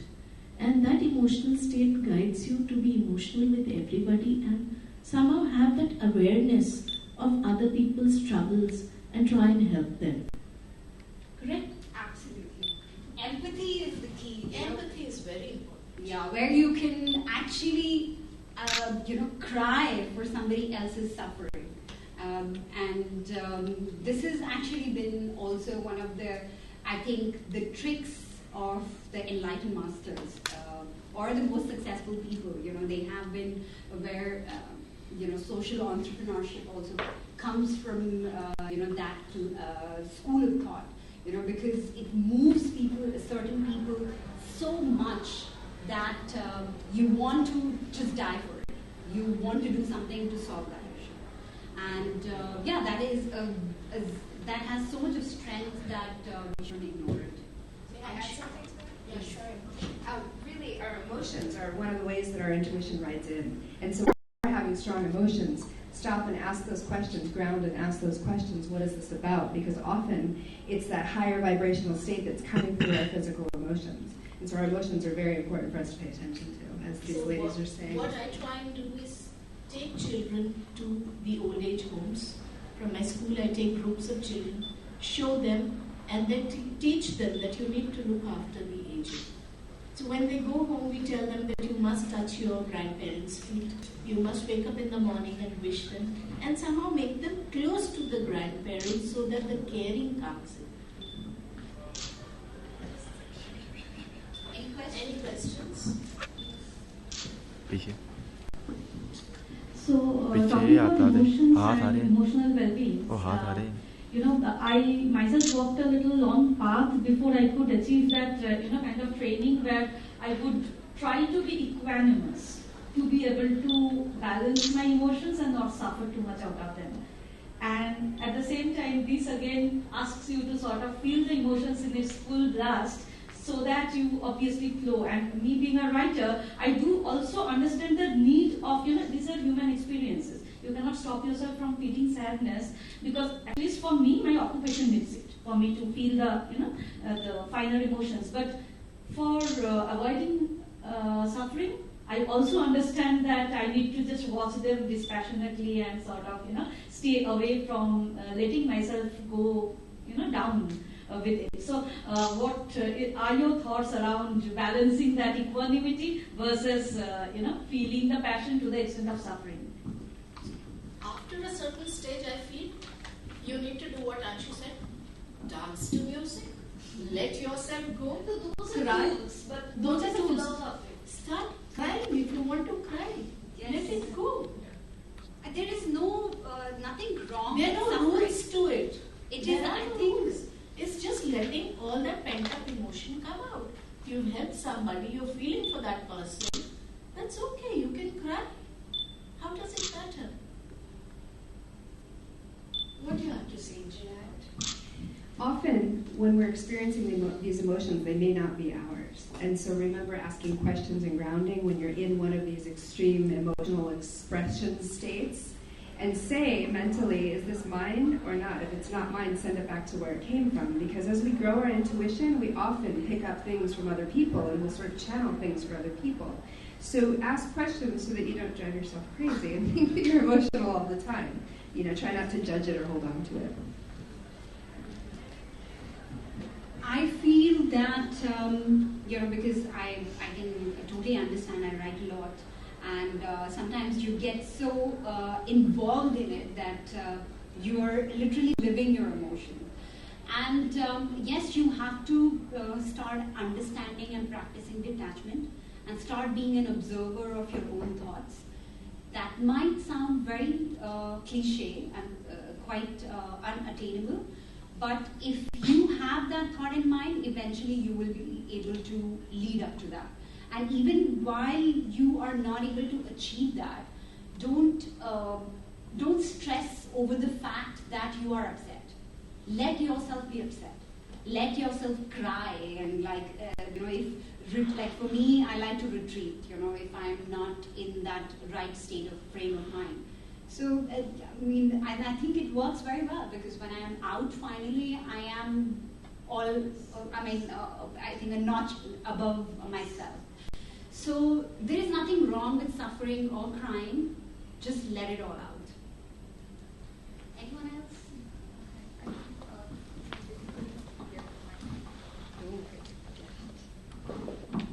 Hi. I just wanted to ask, when you are more intuitive, does it also make you more sensitive to surroundings around you, and especially to other people's emotions? Emotions, food, situations, thoughts, yes. So like I'm a researcher, I'm doing my PhD, and I get very irritated to sounds and noise around me when I'm writing. So I feel maybe I'm intuitive, but then what's the solution? Because I want to use my left brain to be analytical, but I feel I'm sensitive to certain things. So I've also seen that being intuitive or right brain sometimes affects your law of attraction. I feel if I want to stay away from certain things, certain negative things, like people who irritate me or people who are creating noise and other things, I feel that they just come and sit next to me or they try to. So how do I work on that? I would say bubble yourself. So ground, when you're sitting there doing your research or you're writing for your work, ground, feel yourself in your space, your feet on the ground. Imagine a light bubble around you so that you're less affected by the people around you. And know that the sensitivities that you're experiencing tend to shift and move. It's not a permanent state, it's part of your development. And so just because you're that sensitive to someone, if you're sitting in the library trying to study, next week, next month, you may not be that sensitive. It'll likely be something else. Maybe a food won't work for you anymore. So try to have fun with the process if you can, but bubbling yourself energetically can help. Any more questions? There's a question there. No, I just wanted to add a little thing to it. There has to be a difference between impulsivity and intuition. Sometimes you get confused between intuition and impulsivity. Because intuition is a form of expression of your consciousness. And if you don't understand real consciousness, you cannot feel the real intuition. And it's, if you're not able to emotionally detach, you cannot understand emotions. Okay? You have to be an observer to understand what happens from a third person perspective. And it is the balance between your IQ and EQ, and which makes your life simpler. If you're going to make it more complex, then it is very, very difficult to identify intuitions. Correct. And basically, to measure if you want to measure your performance of your, for example, we have tried many times. I'm a researcher doing functional magnetic resonance imaging, basically in brain science. So you will not be able to quantify consciousness, because intuition is just an expression of your consciousness. So the more complex the world becomes, the more technology develops, these instruments are influencing your intuition power. Your mobile phone changes your emotional status. The person don't need to be there. A wrong message can make you totally disturbed. Is that your question? Yeah. Okay, so the last part, you can use Himalayan rock salt lamps, or there are several other methods available. How you can work with the electromagnetic frequency that is all surrounded or all around us with all the technological equipments. So you can use it as a tool and not let it interfere with your brain waves, so to say. And there was one more question that you had before that, which I totally forgot because of the last part. Anything else that you wanted to specifically ask? I just wanted to add. Okay. Thank you. I might say to the impulsivity piece, emotional, the EQ, Using those basics of grounding and asking questions they're helpful tools regardless of where you are on your consciousness raising path. With EQ, you can find them out on the internet, there are vibrational scales. The lower level emotions of anger, fear, etc., are at a lower vibration. Those higher levels of happiness, love, etc., are at the other end of the spectrum. And so if you're working on checking yourself on impulsivity and where you are with your EQ, go to one of these references they're easy to find now to find out where your vibration is. And so I think that's a good way to keep yourself in check. Anyone else?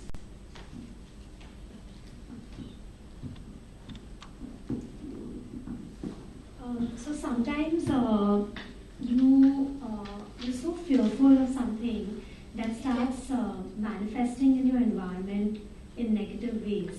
So are those signs and manifestations of my negativity, or is it my intuition? Do you get does the question? Yes, I understand. Because, I think pretty much all of us have these phases in life where, when your intuition is strong, that is when you can actually see the sign of manifestation happening at a very evident way. But the point is, like she was mentioning, there are different levels of vibration. So once you increase your level of vibration, you will be able to tap into the feelings that you want in your life, which is love, happiness, etc. But if you see the fear manifesting in your life, it is a very important part of your life, because this is what is going to help you to learn and to grow. So what I suggest is always, just pray to whoever you pray to, and just tell them to help you understand and learn the lesson that you're supposed to learn. And also listening to some good vibration music, which could be some chantings or some percussion music or Tibetan music, that will eventually get you to a mindset which is of a higher vibration. Also, law of attraction is very, very hot in the last 10, 15 years for all of us. But there are numerous, at least 12, if not, some say 20, some say 40 universal laws. And so be careful when you see something in your environment that you feel maybe something you manifested and it's fearful and scary. That may be the law of polarity or the law of opposites or a different universal law. All of the universal laws are relevant at a quantum physics level. Don't just focus on law of attraction, because too many people then blame themselves and grab onto that victimhood and feel like, oh my God, sure, we all create everything we do. I believe we all create everything in our environment, but that isn't meant to blame people for encountering something fearful or negative. So just be good to yourself. And study those laws. Be kind to yourself. That's true. Yeah, can I add here? Like to attract any law into your life to work for you, as Angela added, but the laws are relevant, you need to have a certain virtue. So the virtue of kindness, service, happiness, positivity, all those good virtues. The more virtues you have in your life, the more the laws work for you instead of going against you. And this is a huge topic for each of us to speak 15 minutes on. Is just there's so much. I mean, that's why when we started, and for my talk, I wanted to keep it to basics. And I kept it very short so that we could have a question-answer session. Right. So please. I actually cut down what I was going to say, but what she said was very, very important. Yeah. That was also equally important, and I think what all you all said was also very, very interesting. Because without a question-answer session, how do you solve your problem? That is most important. And as an educator, I've realized that if we start with these things from the very childhood with our children or grandchildren, half the problems in their life are already taken care of. And if you feel anger at everything, or you're irritated with things, learn to count to 10 and have a glass of water, and then speak. Half the problems will be solved that way. Beautiful, guys. So contact any of us with further questions, I would say. Thank you so much. Thank you all. Let's have a good one. Thank you, everyone. Thank you, the lovely speakers. So get back to your gut and have that intuition working for you instead of going against you. Please come ahead. Yeah, please come for a group photo. Thank you.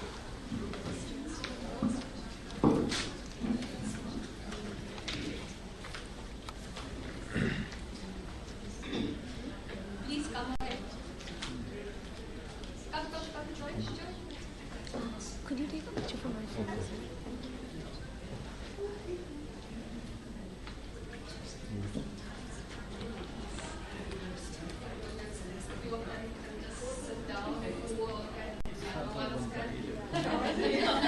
मैं नहीं खींच रहा, खाने को नहीं मिलेगा वहाँ पे।